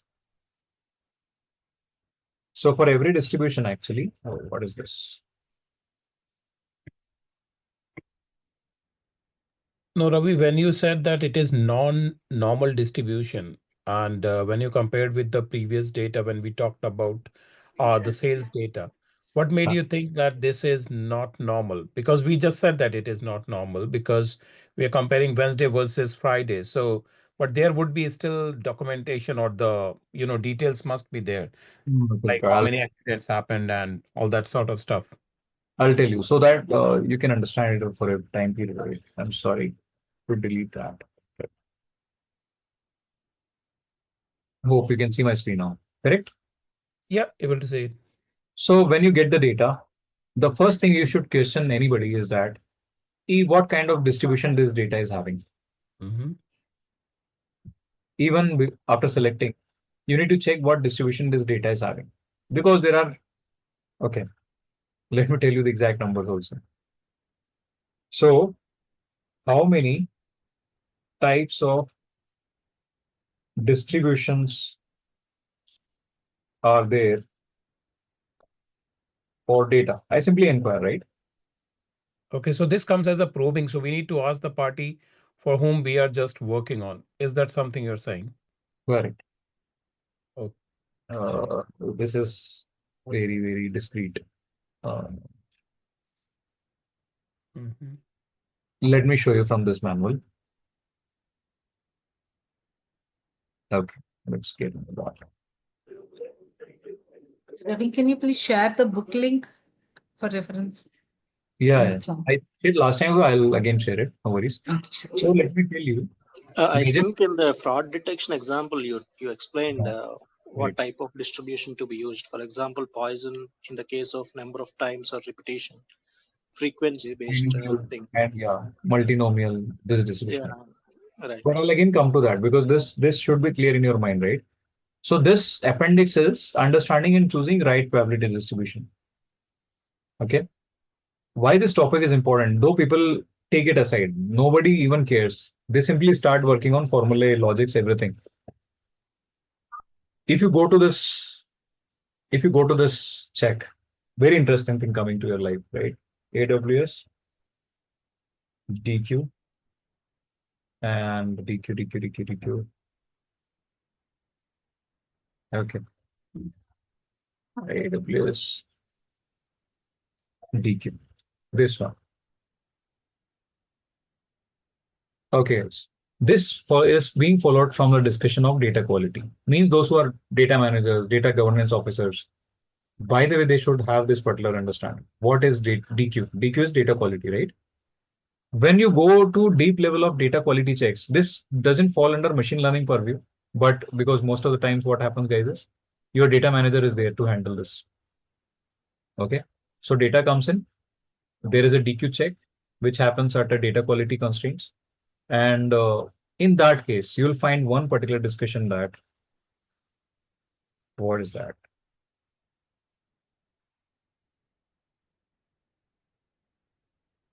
See this one. You generally write unit tests for your code, but do you test your data? This AWS is questioning, right? Incorrect or malformed data can have large impact on production systems. Production means what? Of your algorithm. You're sending that to production, live algorithm. What are the examples of data quality issues? Okay. Missing values. Everybody knows that there should not be missing values, right? This is very important, which nobody highlights. Changes in the distribution of data can lead to unexpected output of machine learning models. This is the catching thing. Where is my, let me show you what is this. So if you go there, I don't have the tool. What happens?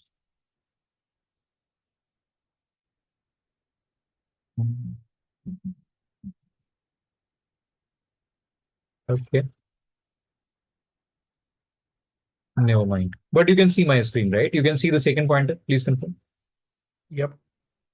Changes in the distribution of data can lead to unexpected outputs of machine learning models.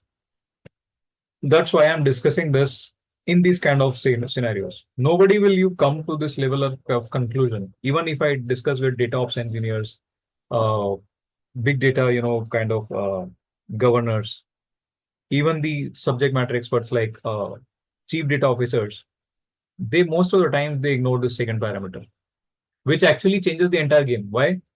Because it will lead to unexpected output of machine learning models.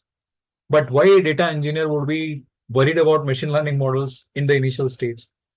So therefore, this kind of mistakes may happen. You are not considering that data distribution. You created a model, data team provided that data. You start giving results. Now you are not getting the expected results because you were using a algorithm which was meant for normal distribution data. Data is coming in Poisson distribution format.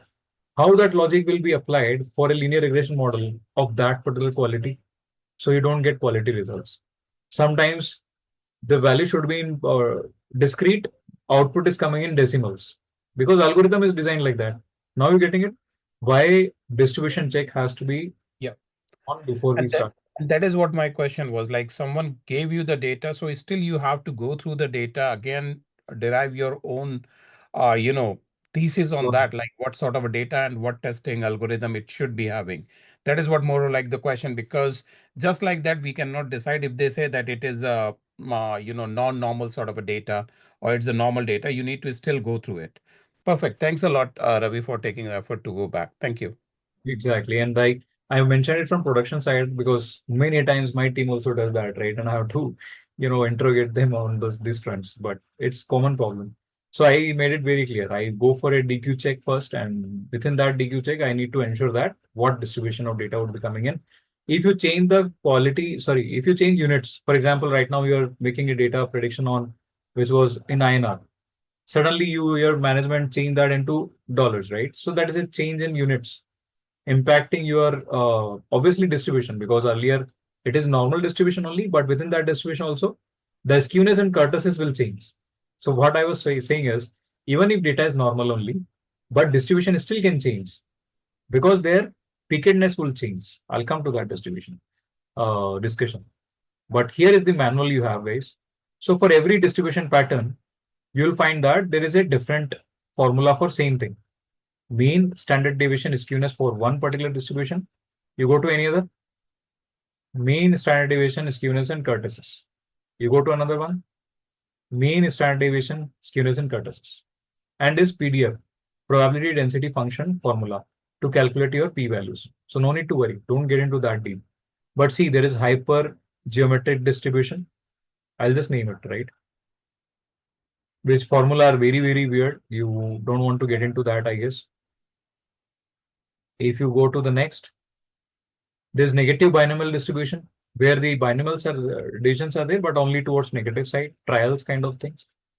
Poisson distribution, which I just discussed. Why I said that this accident is Poisson, because it only deals in number of observations. I mean, occurrences, frequencies.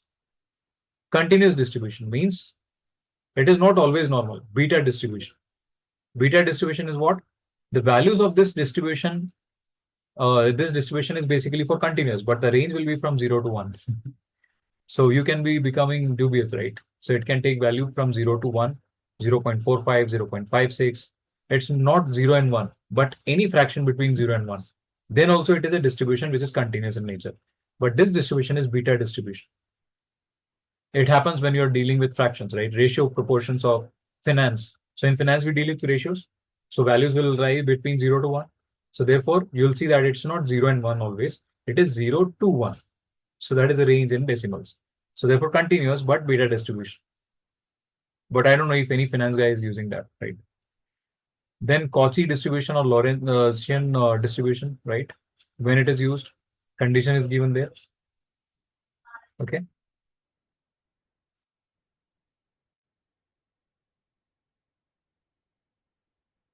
Similarly, there is chi-square distribution, there is this distribution, that distribution. You'll find that there are hundreds of distributions available in this world. You have to check them. Which library to use? SciPy.stats to check that normality.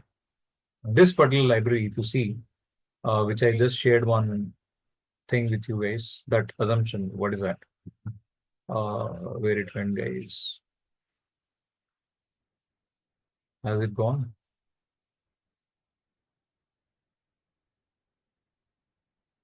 This one. So SciPy.stats is being leveraged, but where is my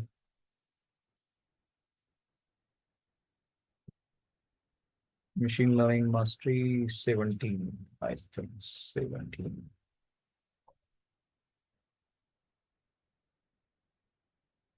This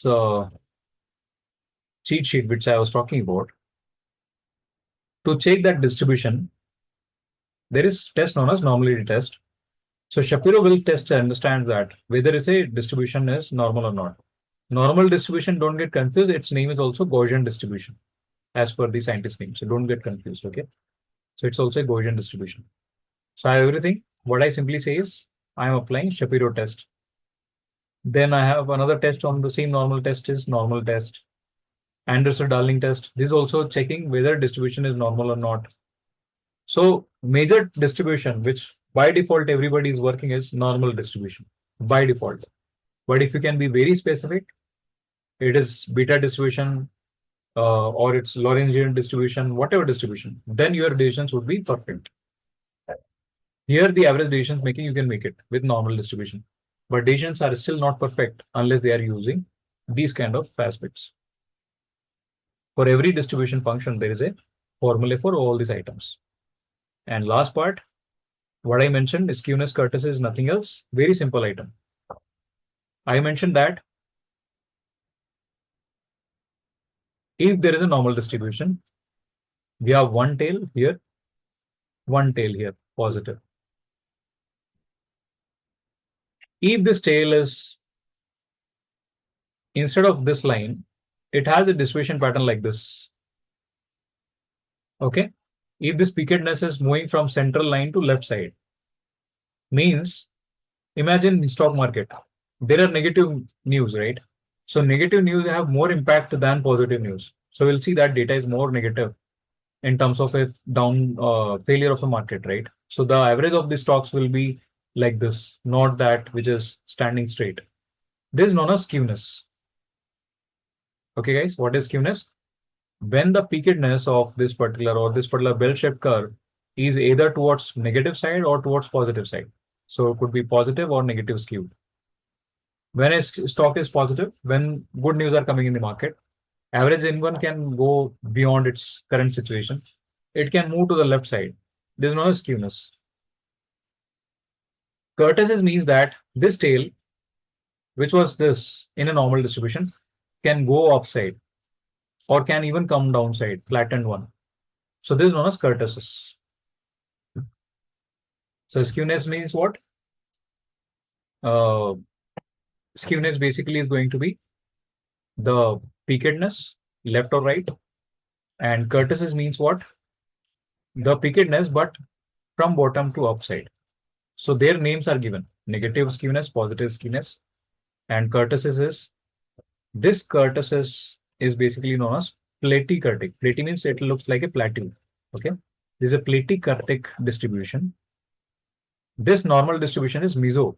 It lies in between, and this is lepto. So leptokurtic, mesokurtic, platykurtic. So what is normal distribution? Mesokurtic. What is the skewness? Average is this. So it is very difficult to identify this distribution is perfect or not, normal or not. So therefore, there are ranges fixed for this. If I apply a skewness formula, the value should lie between minus and 2 plus 2 to plus 2 to make it normal. Curtis's range is fixed from minus 3 to plus 3, guys. If you want, you can note down. If for a distribution to be normal, skewness should be minus 2 to plus 2. For distribution to be normal, Curtis should be minus 3 to plus 3. If either of these two are failing, distribution cannot be normal, 100% guarantee. Okay. I'm sorry for these jargons. Unfortunately, you have to understand them. So let's say I'm talking about first moment of my data, that is mean, which is average. Second moment of a data or analysis pattern is variance, which is x minus x bar the whole square divided by number of observations. Third moment of a data is skewness, which is x minus x bar the whole cube divided by total number of observations. Just only for time being, I'm giving you the easy replications. Fourth moment is kurtosis, which is x minus x bar the whole to the power of 4 divided by n. So you can see that it is 1, 2, 3, and 4. You see their formulae, and you will see that there is a logic there. It is first moment, second degree, third degree, and fourth degree kind of calculations. Third degree will be helping us to understand the pickedness from left to right. Curtis is fourth momentum, helping us to understand whether it is normal or not. If this formula gives a value of minus 2 to plus 2, all good, guys, normal distribution. This should give minus 3 to plus 3. As per scientists' experiments, this is being proved. Now it makes sense? This summation actually, summation, okay?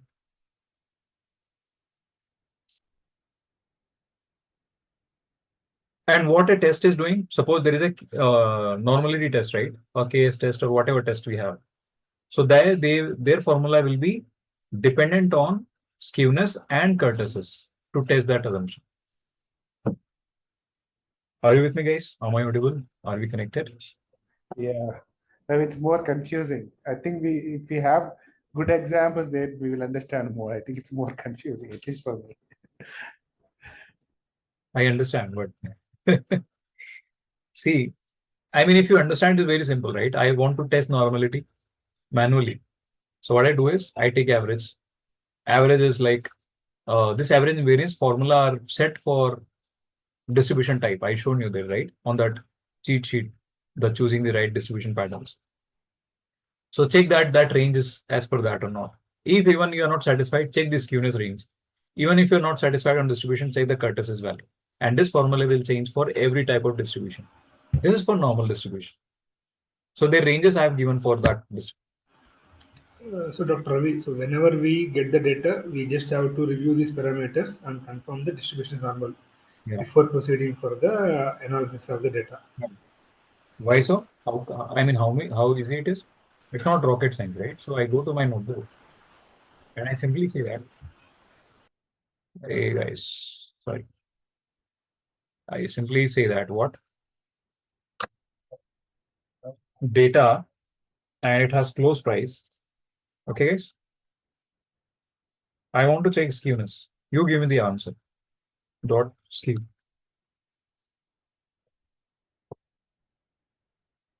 Tell me. Is it skewed?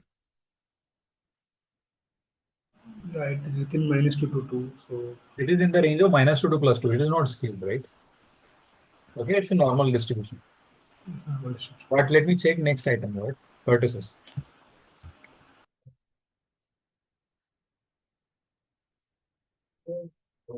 This is also in normal range, right? So this distribution of close price of Booz Allen is what we get data from it. All the skewness and curtices are falling in the given ranges. So, Ravi, one question. Can for a data, it's possible that skewness is between -2 to +2, but the curtices is No. not between -3 It to. happens if you check it for HDFC Bank, highly leptocurtic stock it is. Means what? Its peak is very high.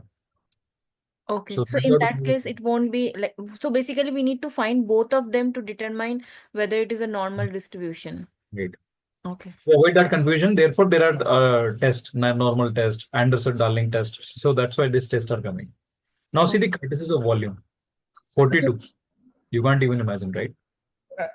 Is it possible to do for Tesla? Maybe Tesla is a more volatile. Maybe we'll see that. What is the script name? Like, sorry. TSLA, Tesla. No, that's fine. But the script name is same, right? Yeah. I think I'll give you an example because I have used it, the kurtosis part. To detect the modulation of a signal. TSLA. TSLA. Oh, sorry. Am I audible, Ravi? Yeah, please go ahead. You can continue. Yeah. So to detect the modulation technique from a signal, the QPSK, which has 4 constellation points, the kurtosis is less than 2, which is less than a Gaussian.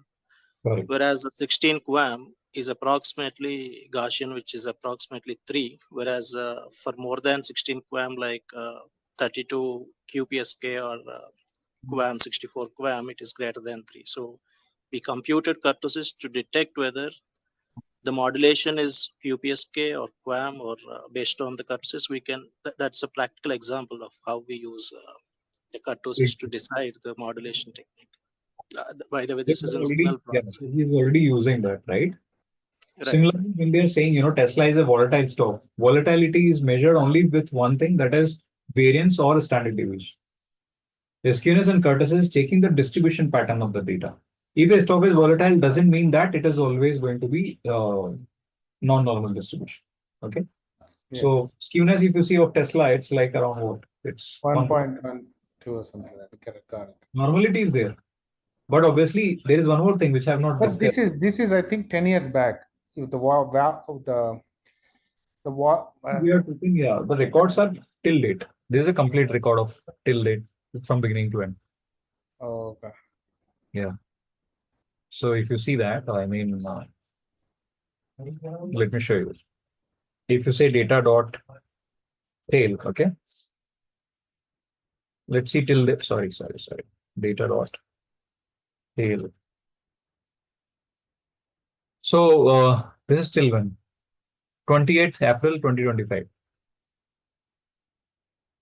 Okay. Can you see that? I can see it. Yeah, right. Even you can see that 2nd May is also there, right? This one. This is latest, right? Because market is closed from weekends. Correct. No worries. I mean, there are so many things, right? So for testing this normality, what you can do is, let me show you, right? From, what is that? From scipy dot stats import KS test, right? Not 2 sample, KS test 1 sample. Let me select 1 sample. And let me take that sample. Data is my, or let's say KS test to be applied on what? Data and close.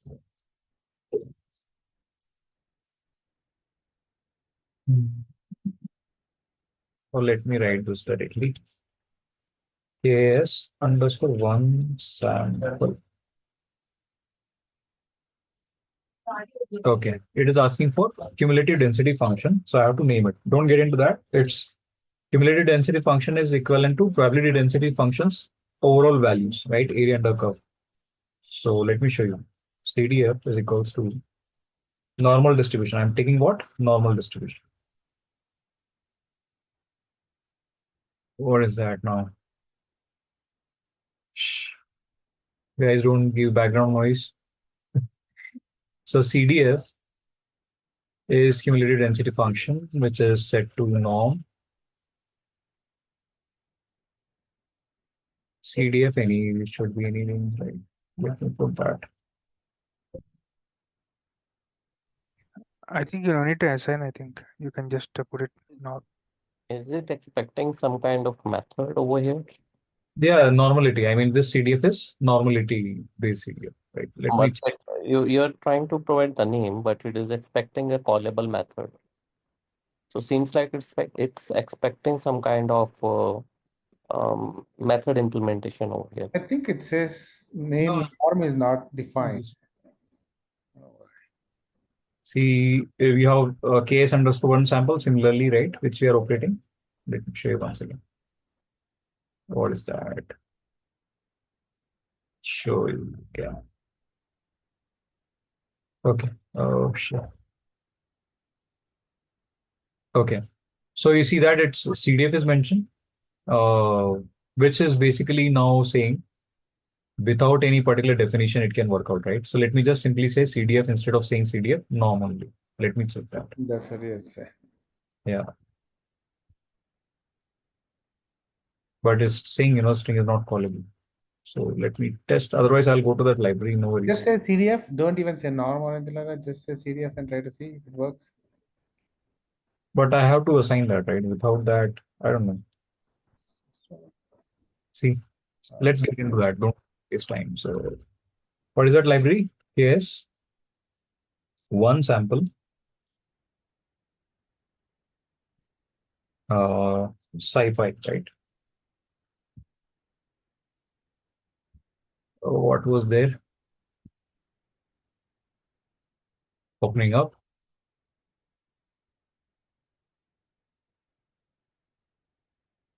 As of now, no such thing which I could see. Where is our argument for CDF? Callable used to calculate the CDF. Let's see this. They have used stats.norm.cdf as a function, isn't it? KS underscore one sample. I think they said norm.cdf. If you look at Yeah. the norm.cdf, I think stats.norm.cdf. Stats we already imported, so I think it should be norm.cdf for us because maybe the library has changed. We used to have CDF equals to norm earlier, but version might have changed it, right? Even it is not working out. Is it like a string or what? Oh, it's like stats.norm.cdf. It's If you look at here, stats.norm.cdf, that's what after the comma they said stats.norm.cdf. But that's a bit weird. I don't know. I mean, that would work, but let's see that. Stats. Instead of ks underscore one sample, can we try ks test and do the normal, like before how you passed norm in the codes, right? Then Just import what? ks test. Yeah. Because case test is directly coming in. I mean from cyper stats.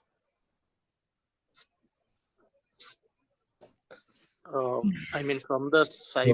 scipy stats instead of Right. ks underscore one sample, just Dot stats import. ks test. Let's try this one. But yes, one sample should also work out, right? Let's see. Right. So case test of your data. And let me avoid this. It also require what? CDF again, you can see. Yeah, I think you can just either put CDF equal to norm or just norm in quotes What we in a used to have single quote. CDF equals to majorly norm like that. Yeah. So for this case test, it is working. One sample case test. I don't know. I mean, what that particular error is Yeah, I coming. think that's where you have to bring in stats.cdf something. But yeah. So here, if you see now, as per this, where is our value, right? So if you see this, we have what? We can also assign two values, right? Stats and let's say p underscore value. And if I say p underscore value, check. If I simply put p underscore value, so it's 0.00 something, right? You getting it? So 0 point means like here it is going to be almost zero, the p value, which means that though the distribution, the skewness kurtosis looks like a normal, the close price, if I go ahead for a case test, it's not going to be a normal distribution for me, right? So that's what, when it comes to skewness and kurtosis, to some extent, they also give the information, but sometimes the data is such weird that it cannot be captured directly with skewness and kurtosis. Now, for this case test, I'll show you now the formula change. Then you can come to this. So case test formula, which is basically for normality check, this Kolmogorov not test, right? So this I don't want. I need to show you something which you already have seen from my side. Instead of saying case test formula, I should write Kolmogorov and Smith. Or instead of that, let me show you one more thing, which is a very easy representation of this. Jarke Bera. This formula you can even understand from where it is coming.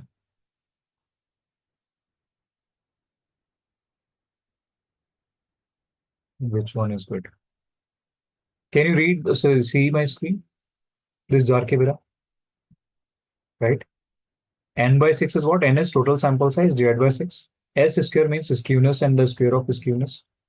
Plus K is what? Kurtosis. Kurtosis is the sample kurtosis, right? Minus 3 to the power of 2 divided by 4. So this Jarke Bera also we can test. Jarke Bera is also based on skewness and kurtosis. And this also gives us that whether our distribution is going to be normal or not. Case test, unfortunately, non-parametric test, but not giving us a better score. I mean, not giving us a clue, which we got from skewness and kurtosis that the distribution normal. Now I'll be applying this time series based JB, Jarke-Bera test, which has a very similar formula, which is implied on skewness and kurtosis of a data. And therefore, if this particular test gives me the normal distribution as not normal distribution, I'll go with Jarke-Bera and case test both. So how do I do that? I again come back to my notebook, right? And instead of now asking for it, let me show you. So from scipy dot stats import a Jarke underscore Bera.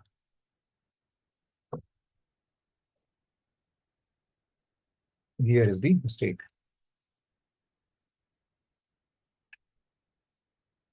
Okay. And let's apply this Jarke Bera on the same data. So I'll directly implement here. Jarke underscore Bera. And now it doesn't require CDF. You can see that that argument is not required here. So I'll delete that.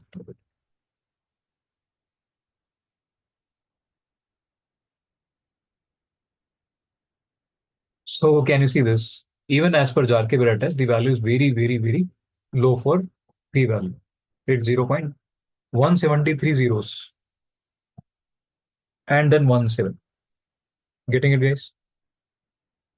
E to power e minus 173 is what? 1.70 divided by 10 to the power of 173. Means it is closer to 0. So therefore, as per skewness and kurtosis, we are not able to make that data is normal or not.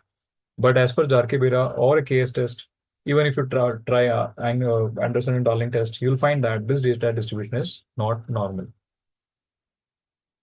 Okay. What is the last way to check this out? You can check this out using the histograms, right? We'll come to the data visualization part where you can simply use the data and let's say dot, you can work out on hist function. And then you can, get those particular histogram scores for all these particular values. Can you see that? This is not normal distribution. Normal distribution should look like what? It should be like this, right? It's skewed towards left side. How many of you agree that we have discussed all this? Please confirm. So we have checked graphically also with histogram function that how a distribution looks like. It is not normal for sure. Okay, guys. With that, let's have a break. And after the break, within your particular this week, what you do is you try to practice the notebook which I've shared. I mean the file which I shared. If not, then I'll reshare that. This one. Today my system is behaving very weird, guys. So please ignore that. Yeah, already Mastani shared that understanding and choosing right problem distribution PDF. I shared. The same file which you are showing, she already shared in chat. Could you please check? No, this one, right? This I shared.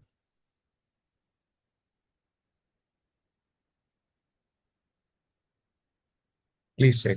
Yeah, we have this one. The same file only. What you do is this week you go and read out. I mean, just rough read. Okay, see that how many types of distribution, how many you can digest according to that.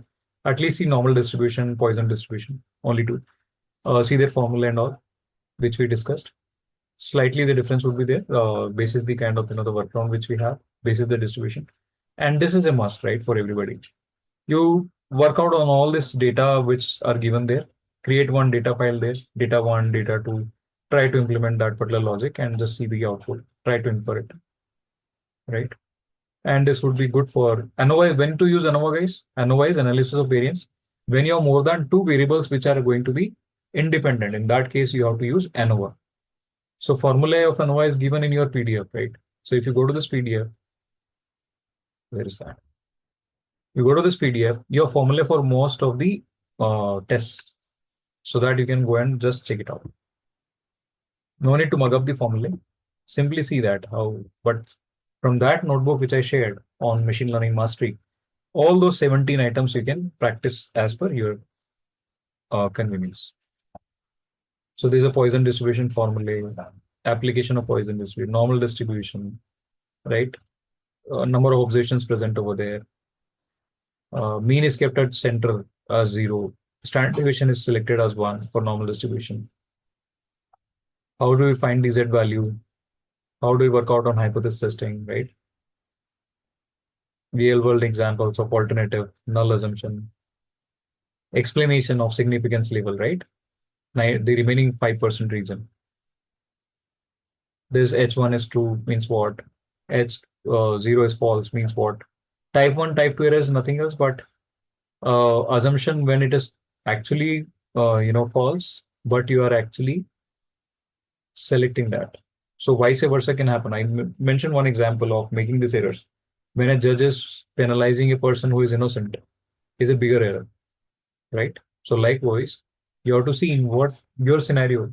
If you recollect my discussion with previous days or previous class, discussion on manufacturing medicine, which error is more when the tablets to be rejected and I'm accepting them, or versus when they have to be rejected, I am accepting, or vice versa. So that's a catch.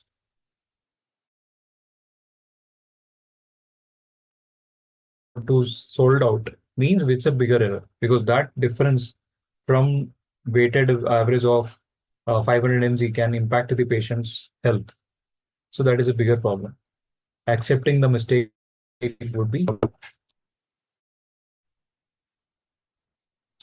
So quick question, here Ravi. When you say rejecting H0 when it is actually true, that means your p-value, you got it like maybe 0.99, and then you are actually accepting it, but when the actual data came in, it's false. Is that what you mean? I did not get this part over here. No, actually, it's basically it is bigger problem when you're predicting something, right? So we don't have actual data, right? We are simply taking a decision assumption on the basis of future values.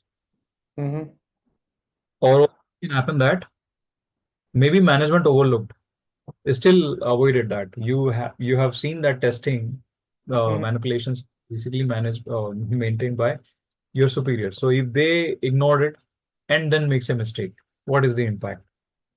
That could also happen. Okay. Okay, it's a decision making point, nothing beyond that. So you have stats, but you can't take that decision because of pressure of management or whosoever. But you be take calculated risk means what would be the impact on patients in that case? That's Okay, got it. all right, guys. So I have a last question before closing the statistics part. So on this slide where we have G and T testing, right. I'm looking at the formula for the G testing. We have a X minus population mean in the denominator, while for the T test we have a sample mean, sample standard deviation. Right. So for greater than 30, does that mean the sample standard deviation is approximately equal to the population standard deviation? Is that assumption correct? higher the number of observations, it becomes really indifferent we use T or Z. Ultimately, everything becomes normal when distribution number of observations are more than 100. That's a logical thing. So it's only a debatable thing unless you have very few observations like 30 to 50. After 100, you take Z or T, it doesn't matter a lot. Because that n minus 1 thing, that is a degree of freedom, is very Right. negative. Right? So you have 2000 samples. Out of that, if you minus 1, that's 1919 after that even. So what is degree of freedom? How if I give you one particular thing, match the following. Okay, I ask you match the following. What is degree of freedom here? If there are 5 options and 5 questions, right? Match it. 4 you have to do as per your brain. But the 5th one by default is the last which is left, isn't it? So likewise, how many iterations can be tackled without any particular awareness? That's n minus 1. Right. Number. Right. In a tossing the coin, when we have an outcome of head, it does mean we don't need another Right. iteration to know the tail. It's understood. So the degree Right. of freedom is one there. So, yeah. Even in your this thing, like if you know accuracy, you know the error also, right? So if the error is 58%, the accuracy is 42% for sure. It's minus that. So okay, this Z table, T table, this I have shown you, right? How do we go and check that? So here some examples are given. State the null assumption that your average of some samples is 1500. If it's not 1500, say it's alternative. Set a significance level of 5%. By default, it's 5% always. You can change it as per your department or industry. I mentioned how to decide that as per quality standards. Decide test statistic, construct a confidence interval. Confidence interval is what? That same acceptance region. Significance means rejection region. And draw the conclusion. Z value versus calculated value. The calculated value versus stable value, accepted or rejected. Otherwise, use software like which we use today and use that function to take a decision, isn't it? So there are then further things which are formulae and all these things you can just see. Okay. In earlier cases, when we discuss T test or Z test, it is X bar minus average of that population, right? Here you will find there are two things. Can you see? It is X1 bar minus X2 bar. Why? Because there are two samples. So instead of earlier case, what was that? X minus X bar, which was individual observation minus population's average or individual sample minus population sample. It is one sample versus another sample divided by, we had standard deviation. But since because there are two samples now, so it's actually S1. S1 is what? Variance of one sample.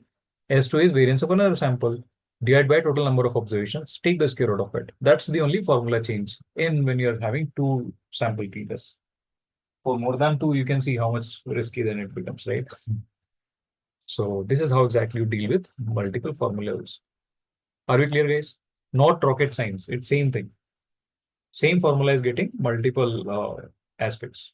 Z test X bar minus mu. Mu is your population average. X bar is your given sample average. Okay. Examples are given. ANOVA analysis of variance. When is to be taken up? When you have high skewed data, total, no more number of variables which are independent, right? Two or more groups which are going to be there. And what is the formula? So the formulas are given here in sum of squared differences from mean SST. So take the difference of every mean, observed sample from its mean, do it totaling over there. Identify the same for within groups versus between groups. So within group means what? Within the same group, let's say we divide this class into three different samples. Sample one, roll number 0 to 25. Sample 2, 25 to 75. Sample 3, 75 to 100. What is variance within group? First group and the deviations over there. Second group, deviations over there. Third group, deviations over there. Between group means one group versus second group. Okay, deviations between two groups. Second and third, deviation between these two. First and third, deviation between these two. And then take the ratio. Simple. That's how exactly we get into this. What is degree of freedom here? N minus 1. Total number of observations minus 1. Right? Of SST. Sum of squared deviations between the samples. Right? Within the samples, N minus K. Like that, you derive this formula. You say something as F is ANOVA test. This F is equals to mean is sum of square between samples divided by mean sum of squares within samples. So you have MSB on the numerator part, means the deviations between these particular observations of a group within versus overall deviations happening at different sample levels within. I said vice versa, right? Between means between different samples. Within means within the same group, what is the deviation happening? If you take that ratio, it's a F value. Then this F value have a F table. So go to that F table, take the same regions. In that case, don't worry. You simply take scipy.stats, import ANOVA from there, apply ANOVA on your number of samples, which are more than 2. You simply get p-value. Very easy. No need to even mug up this formulae or tables. Make sense? All right, guys. Similar to that is chi-square when you have number of observations. How many males are there having this brand? How many females are there, their preference for a given brand? Take that deviation, expected minus observed divided by total number of observations will give you the chi-square value. Chi-square table value or test has chi-square table. Similarly, you can use scipy.stats chi-square, apply that on your observations, and then you get the output, p-value more than 0.05, no significant difference. Majorly, this is testing of relationship between you and your attributes. For example, gender and preference for color. Okay, gender and let's say preference for car type or bike type. So where you have frequencies and this kind of thing, chi-square comes in. So degree of testing of attributes and degree of testing of association. Association and attribute check. Both things can be done. All right, guys. So with that, I'll again come back if you have any problem. You just read this. You start working on these kind of concepts. I think things will be pretty clear. For chi-square test, we'll discuss once again, maybe the next class. Okay. But right now, let's wind up this after a 5-10 minutes break. And let's take some, SQL operations also. How do we handle SQL operations in Python and all like that? And that would help us. Yeah. Ravi, can you please also share that code sample that we were trying in a notepad or Right. Let me try to share that. But I don't know. I mean, I discussed so many things. Was it really helpful? You were able to recollect, connect? Yes, yes. Yes, Ravi, today's session, the last sessions on statistics were good days. We could correlate easily. Regarding the SQL session coming up, in the classes that module that we have, there is also a lab session that they provided, but there were no instructions to run the I'll give you the instructions. SQL in the meaning how to get the data in the lab that they shared. So Well, let me check that. Let me check. Okay. Let's see what time we have in the things. So I have my whatever.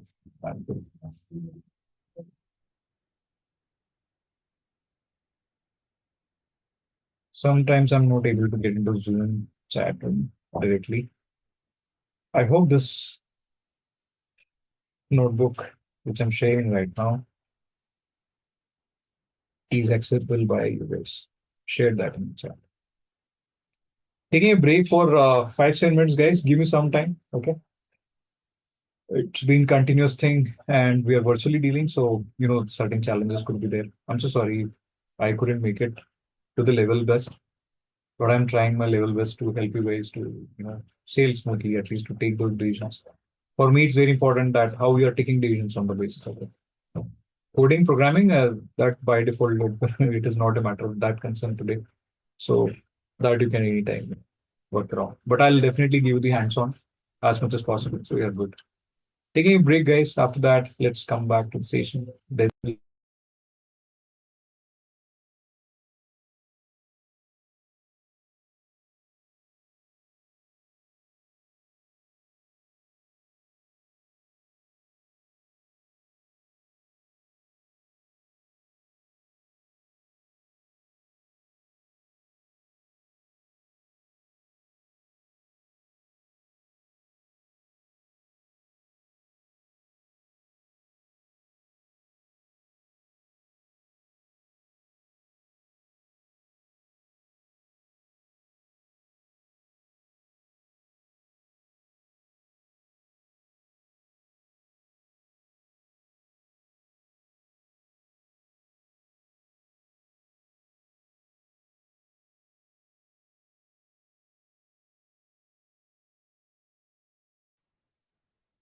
what you're going to work out today with respect to this is that I'll help you to understand when we are dealing with tables, right? As of now, we discussed with the data, which is Yahoo Finance data. The same data can be managed very well in structure format in tables, right? So table has what?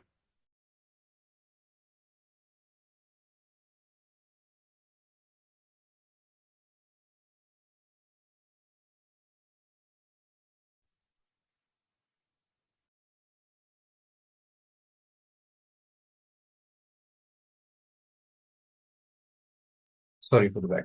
So what I was saying is that, yeah, we need to work out on structured data. When the data is very large, it cannot be just simply kind of storage on the notebook. Rather, we need a database. There are structured database, unstructured databases, semi-structured databases, which we work out. Today, we have graph databases. So there are so many different types of databases we have in the world. Beginning with structured data. Structured means where you have column and rows kind of data, two-dimensional data sets, especially to store. Let's use a kind of a MySQL frameworks, right? I hope most of us are already aware. But yeah, for the beginners, you understand that database is where you can save these records in the form of tables. These tables could be, helping us to get rows and columns in a proper order. And therefore, we need to create a database. So we have to create a database. We need some functions, or let's say the kind of script syntax to create a database. So create capital database capital will be helping us to create that database in the name of company database, or let's say IITM database, whatever you want to create it. Then to select the database, we need to use the queries or commands, say capital US and company database. To create a table, so desired table into a database, the format which you use is that create a table. That's the function, or let's say you can call it a syntax, which I use to create a table. The table name is to be, given, followed by the create table function. And within that, we have to manage the data. So what columns we are going to deal with? Employee ID, type of that data, integers, primary key, right? Basically, to deal with the data, we need IDs, records, or for that given particular ID, that would be the employee ID based workaround, which would be an integer. Auto increment, name of a particular person is basically having the numbers as 100. You can keep it 100, 200, whatever the numbers you want to play with. To give that name a based entity, age should be in integers, department could be a string, salary could be in decimals, right? Joining dates could be mentioned in the date format. Likewise, so no need to mug up. Simply understand that when we are dealing with SQL operations, we need a database to be created first. Connecting to the database would be second option. Third, creating a table over there. Next, how to get that data out of that table and process that data would be the SQL operations. Okay, so we can add more columns, we can insert records. We can create tables, insert data, and joining functionalities would be used. Joins means what? Merging the two particular tables with respect to a common entity, and then we can create those inner joins, outer joins, whatnot. Then I'll be discussing SQL joins. So how do we create tables, insert data, and use those joins to get those particular records based on what? Some kind of common IDs. Employee ID you can use. You have employee personal records, you have employees professional records, you have employees performance records. This all you can join using the join function with respect to the employee IDs. After that, we do the workarounds with respect to the variables and functions. So how to set a given variable. Okay. So there's a given format over there. We can work out on that.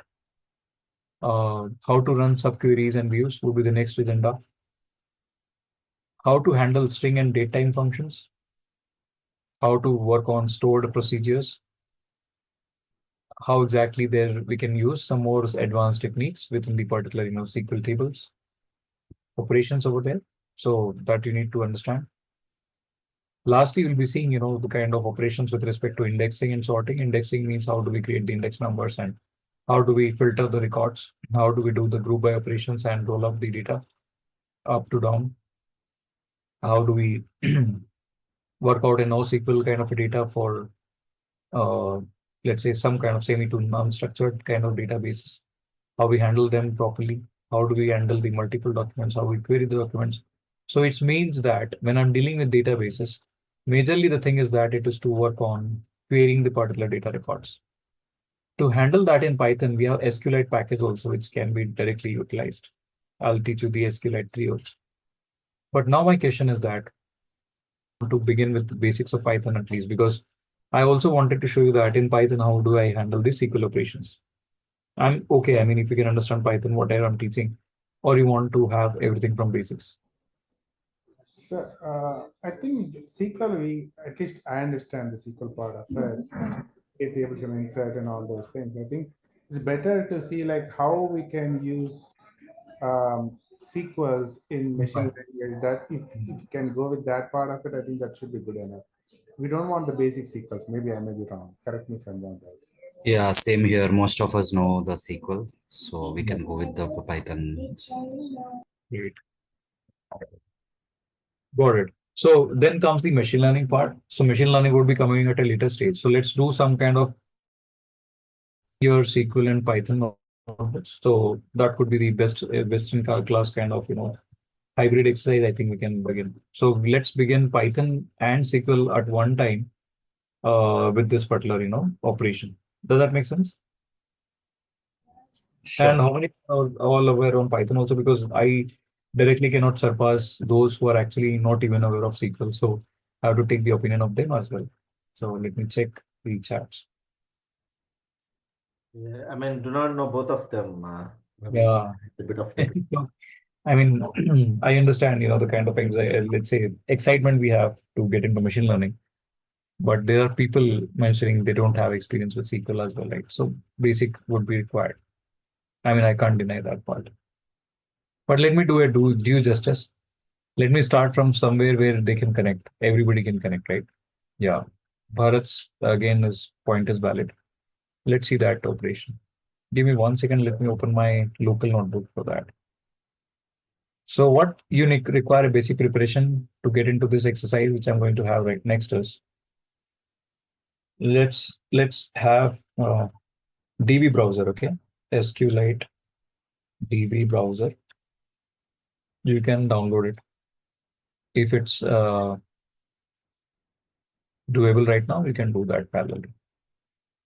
Okay. So sharing this link. Let's have this exercise first. And today is like we have very less time. So just kindly let's connect the today dots today. Next session will do all the greater hands-on. Please let me know once you're downloading this. And from today onwards, what I would see is that can we practice together, whatever I'm doing? I know it will be a bit time taking, but it should be done so that you don't have any problem. So if you are connecting now the dots, please see to it that you have SQLite browser. Let me also check with you guys that do you have local Anaconda notebooks or Jupyter notebooks or PyCharm, whatever you're using. But if you have something locally, it would be great. Okay. For today's sake, at least I can ignore. But next session onwards, let's do hand in hand together the things, right? So that's what is requested. Once you download this DB browser, right, it's very simple installation. For those who are actually beginning for the first time, what you do is you just go there and get that particular download from given release. So DB browser for SQLite standard installer for 32-bit or 64-bit as per your systems, you can just directly download that. If you're on Mac, you can just ignore that for the time. Okay, just connect the dots, download that. Once you download, you can test it.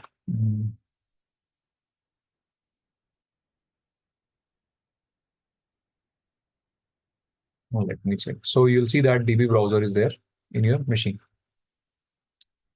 Once you get there,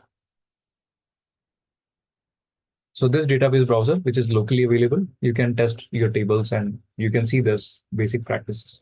Easy to do. That's what I'm asking for that. How do we do it in big data environment? How do we do that in Azure or any other? That we can discuss later. Okay. So you can see that now I'm in an environment where you can see that I have what I have. Just see this. Let me hide this. So I have new database option. I can open database. I can write changes. I can revert changes. I can open a given project. So basic things we need to understand today is we have a particular DB browser for SQLite installed.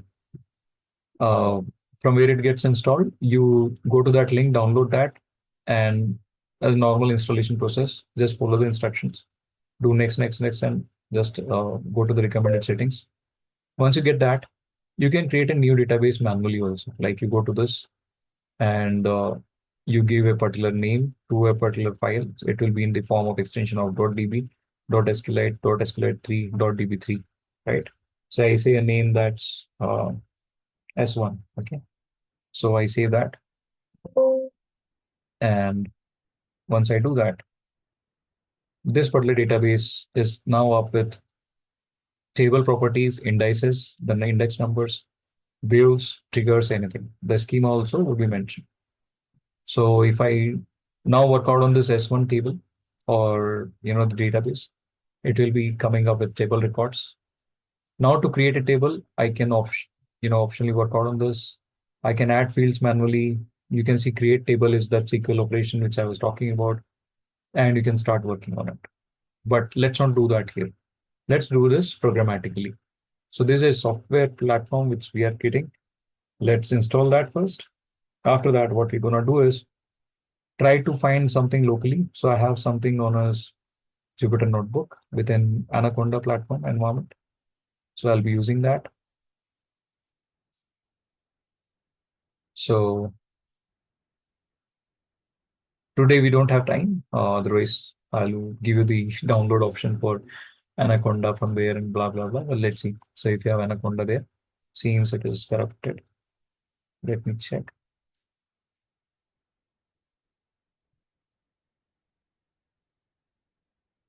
Okay. And let me write Jupyter notebook there. Okay, I think that's corrected now. Let me check it.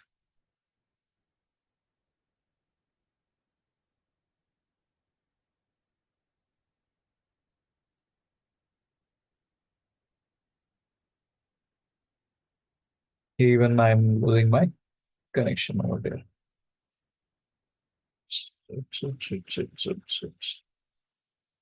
Okay. My bad, guys. I think that got expired. Anybody having this? So I can help you there. I mean, somebody can share a screen because it will take time for me. Somebody having a locally Jupyter notebooks available over there? Let's do it on our local machine. Then we go to the lab. That would be easy for transit for you guys to understand. So you have something to see also, panel. Who can work on that? The condition is you should have that the Anaconda platform.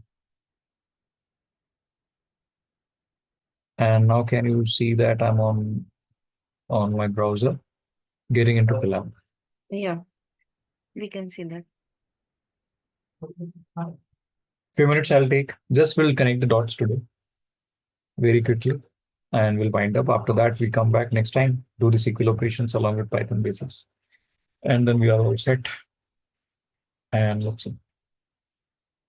Sorry, Ravi, I have a Jupyter notebook. If you want, sorry, I was mute, I believe, at that point. Is it? That would be a bit faster for us. So, okay, let me share my screen then. And from my side, I'll just close it.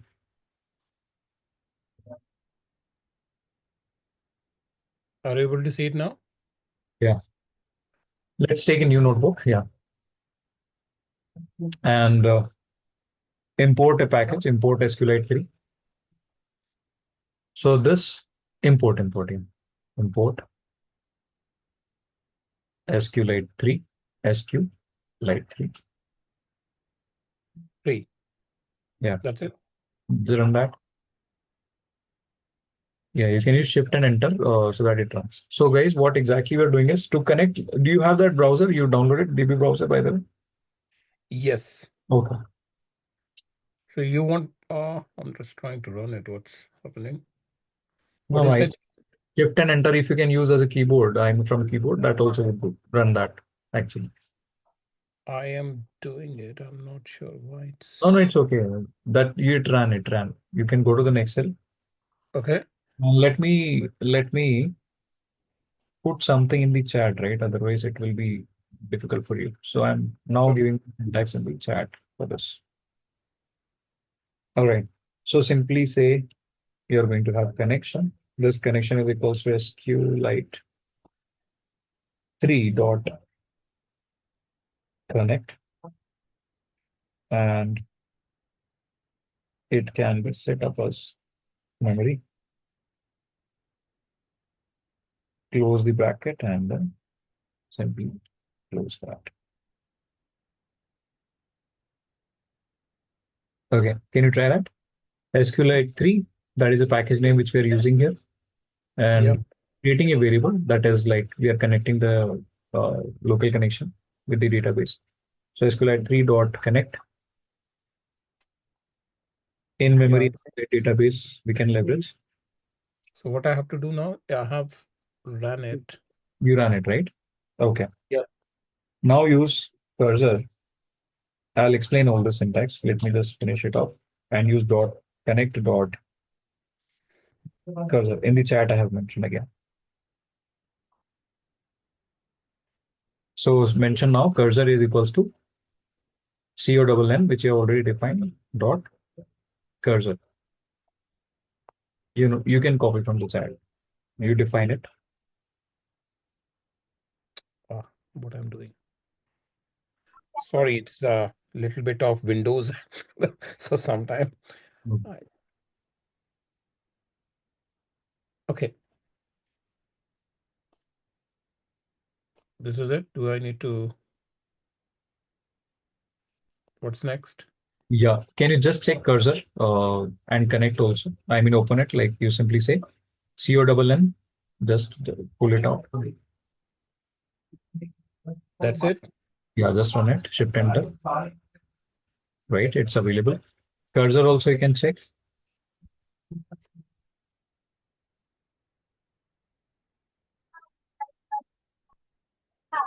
I think this is also available. This is also available. Perfect. Now let me do one thing. Let me share that syntax in the chat. So meanwhile, what we are doing, guys, is we are simply having a structured database in our, or let's say table in our particular, local machine. Using the particular SQLite 3, you can connect your Python along with your database very directly. And even if you want to work on querying, processing, you can use Python-based, syntaxing within a particular wrapper kind of a environment, and it becomes easy for you to query your data. Okay, what is query and all? I'll discuss that in great detail. So I think we can have one dedicated session on that only. So that's what exactly we're doing right now. Now, what next I want to do is I want to work out. Let me share that in your chat, the entire code. Give me a second. Just type. So let's create some table and check that table in the whether it is connected or not properly within our system. So if I go there, even my Windows is today a bit problematic. Hoping that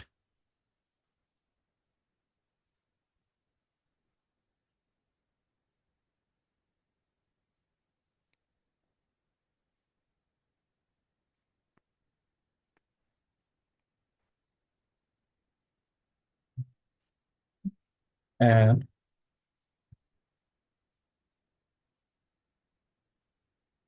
I'm giving Notepad plus plus, right? You remember Notepad we used last time, Notepad plus plus. Shucks.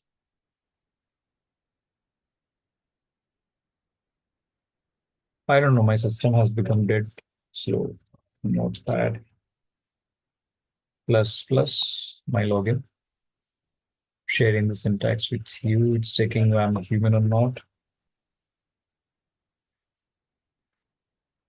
Bit faster it should be. Verification successful. And pasted the thing in the chat. Control C. And coming to Zoom in your chat room. Share that link with you. It's not yet shared, guys. Just a second. It's taking more than usual time to copy and paste from there. Control A, Control C.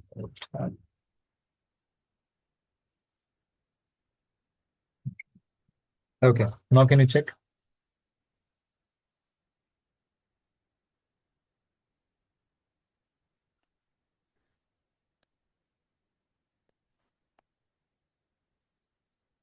No, don't paste it. I'm sorry. You go to that notepad. Yeah. Okay. Yeah, just go to that notepad. And if you're sharing only one window, you may have to share that browser also. So I can see that whether it's completely there.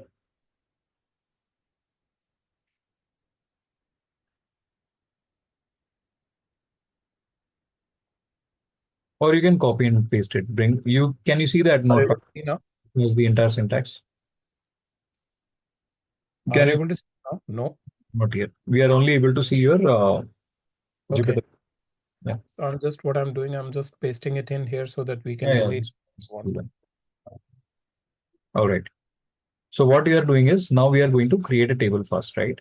How do we create a table? We are created a cursor to connect that particular, environment instance from our Python notebook to that table.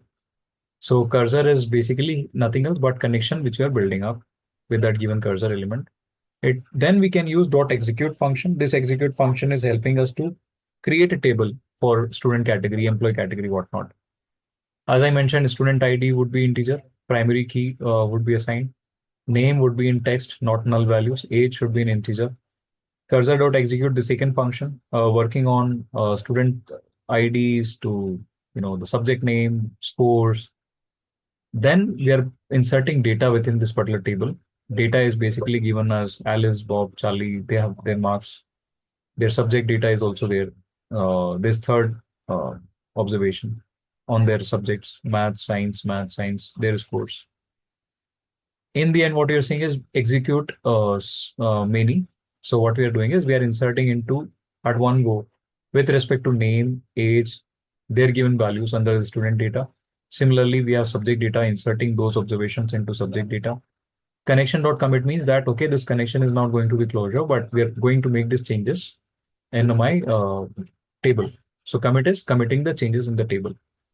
Then we can run a join query also.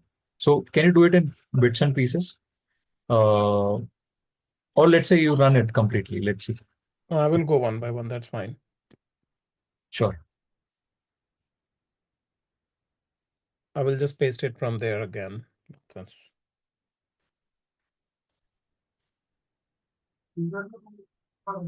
Yeah, you can correct. Go ahead one by one. This is done.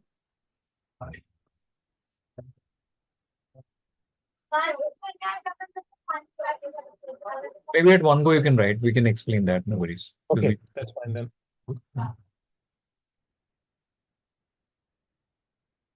Because that would be taking time, right? So we can explain.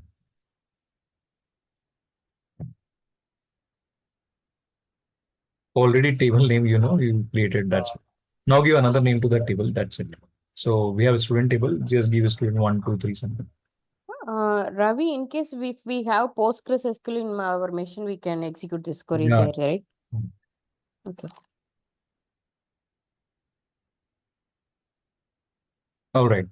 So as you see now with these functions, which basically are SQL functions, you are going to get that table which is having student name, subject names, and all. Can you come to your browser, DB browser?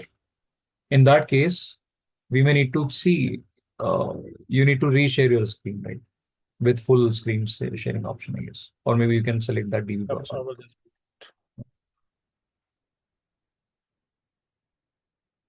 See why I'm choosing Python here, because entire things would be working in Python, PySpark, all these languages, right? So it becomes easy for us to operate on Databricks with these kind of quick hacks. let me know if you're able to see it. I can see now, yeah. We can see.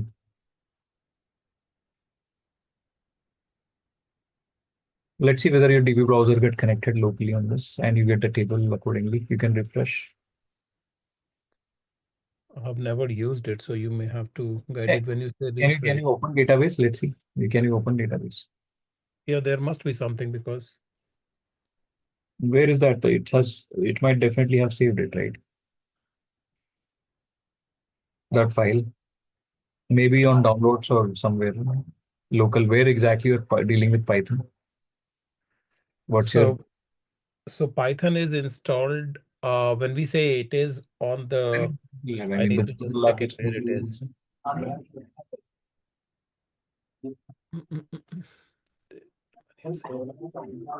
You have to get that. You can check that path also by getting into Jupyter Lab, by the way. No worries.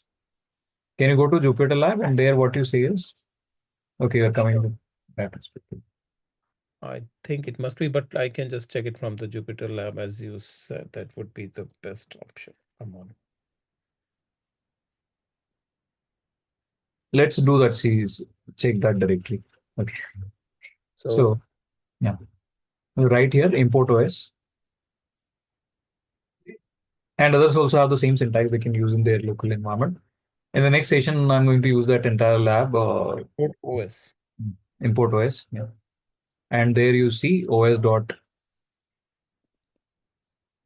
CWD, get CWD, sorry, get CWD, and open and close the bracket. Just simply open and close the bracket. Don't give space, without space. Okay. That's one. So it's in users and then Ramji Dixit. That's it. Okay. So I think there is a particular file available to open from browser. You go to DB browser and within that, see that file locally is available. it must be here.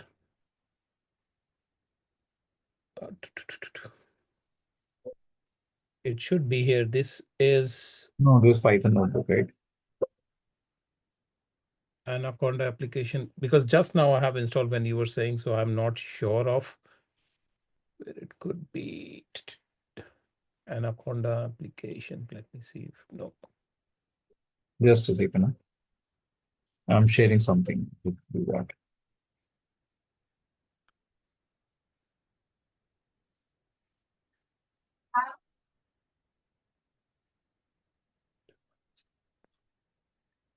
Do one thing.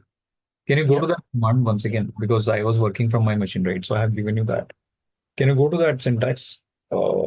Sure. IPYNB. So you're thinking maybe it No, is. I think we have given in memory, right? I mean, we are using its Jupyter Labs environment. So let me change that. Yep. Go Okay. up. Instead of saying memory, You mentioned the name of this database. Put it something like student DB or whatever. Yeah. Dot DB, I mean. Avoid this colon also. Sure. Yeah. So student DB, that's it. Just run it. Yeah. Rerun it. All the cells. Table name, I think you may have to, but I think it's out of the way, so it would work, right?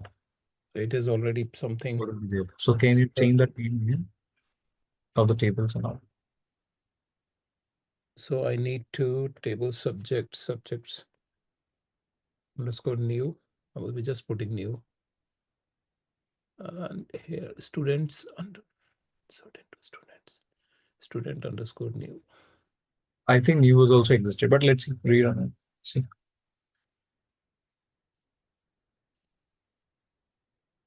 New was also existing, yes. You too, you can mention upside. Okay. So new one, new, and let me try to run Now it this. gives new one, new also. Let's see. It's interesting. Is it all? Do I need to insert into students? I think this is fine. Student underscore new I need to put, because table might not have been created yet. Yeah. Let me run it. No, we have to give a student underscore one and student underscore new one, and a student underscore new one here, subjects new one as well.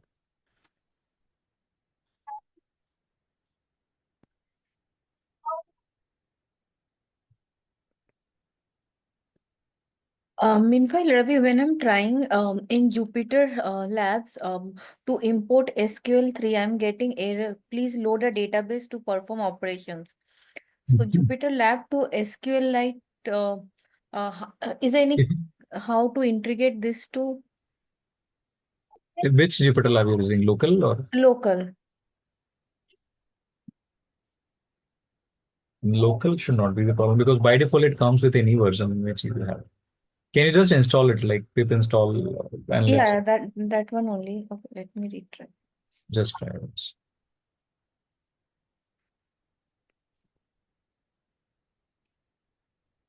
So I've just created new three, and new three here. Everything is, so I think it should go now. Yeah, I think. What happened? No such names, right? No stable students, where we are assigning student. Because that student is student new three something, right? When you're reading that. Yes. So I'm creating new three where I'm create table students. So create table student underscore new three. Here also new three. Above one you didn't run, right? Above one I didn't run this. Let me share another table. Let's not waste time. So let me give you another table, okay? Give putting that in the chat.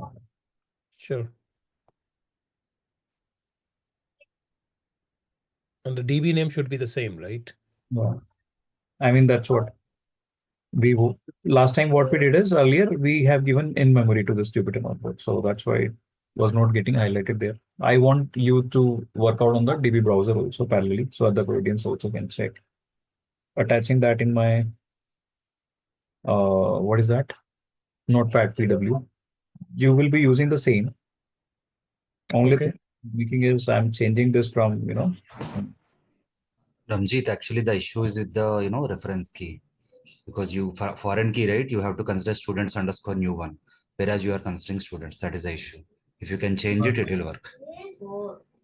Foreign key. Yeah, while creating the subjects underscore new three, right? You are referencing reference key, student ID, references, students underscore new one, whatever the new table. Please consider that. Yes, exactly. Yeah. Yes. Yeah, that is the issue. Student underscore new three, it should be. Yeah. Just consider the new name. And let me Wherever try you to. see just see the references if you have anything else. No, I think it's still there. Must be something no, else. just wait. Let's take a fresh case. Don't get into that right now. To make audience also be clear on that. So just attaching that in my feed, that is the Notepad++.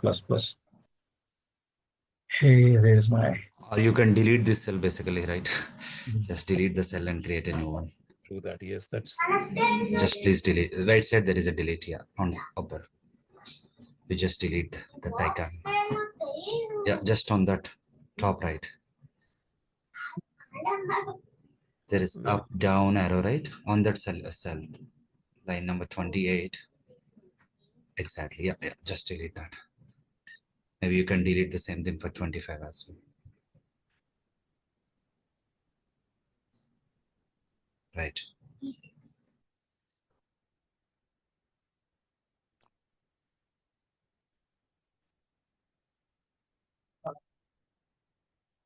My system also got hanged, guys. Okay. This is hold on. I'm just on the screen. My system also got not responding.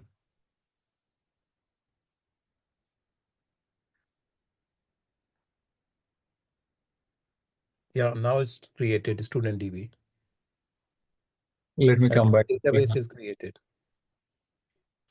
Can you just open that? Yep. And you see that we have multiple iterations, so it's still No worries. so But I I will think clean it out. But yes, there is new one, new two, new three, and everything. So multiple tables are created. Yes. correct. Subject one, subject new one, new three.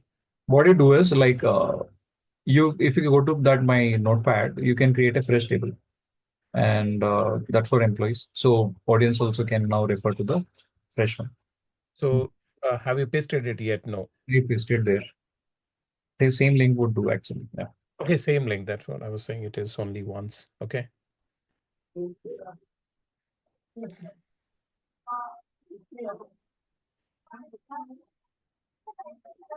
Just check. It should be employees, right? I will just run this through. You can just validate.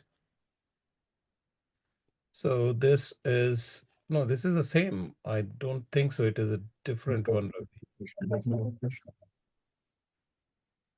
The one which you have pasted, it is still the same, I think. Please refresh it, Ramjit. We can see that. Okay. I will just For refresh me it. also it's different. Let me do one thing. I have closed it. And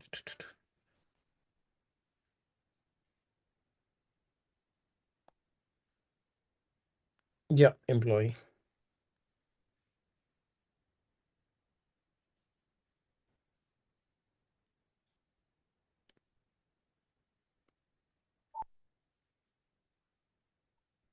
So if you want, you can just take a look. So here what we are doing, we have employee DB, departments, employees. And again, instead of the names and all, we have departments and their names. Indexing and area departments. So do you want me to execute? Yeah, Or you want? yeah. And let's connect to the DB browser again. Right? We Go have ahead. executed it.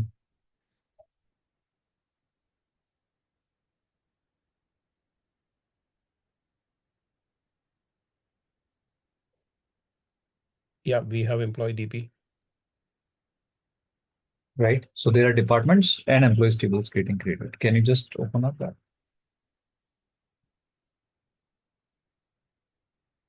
Right. Yep. So this is just a warm-up exercise. And everything. Yeah. Okay. What we can do is next time we can start operations on these kind of table creations and all. Today you can just test your local environment, connect that dot with DB browser. Those who are beginners, just try to play with the basic syntaxing which we have done. Test it locally, I know. And for sure, the next time when we come back, let's do more querying, and not only that, basic Python fundamentals also we'll try to work on.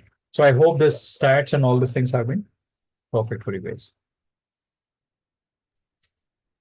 Any questions?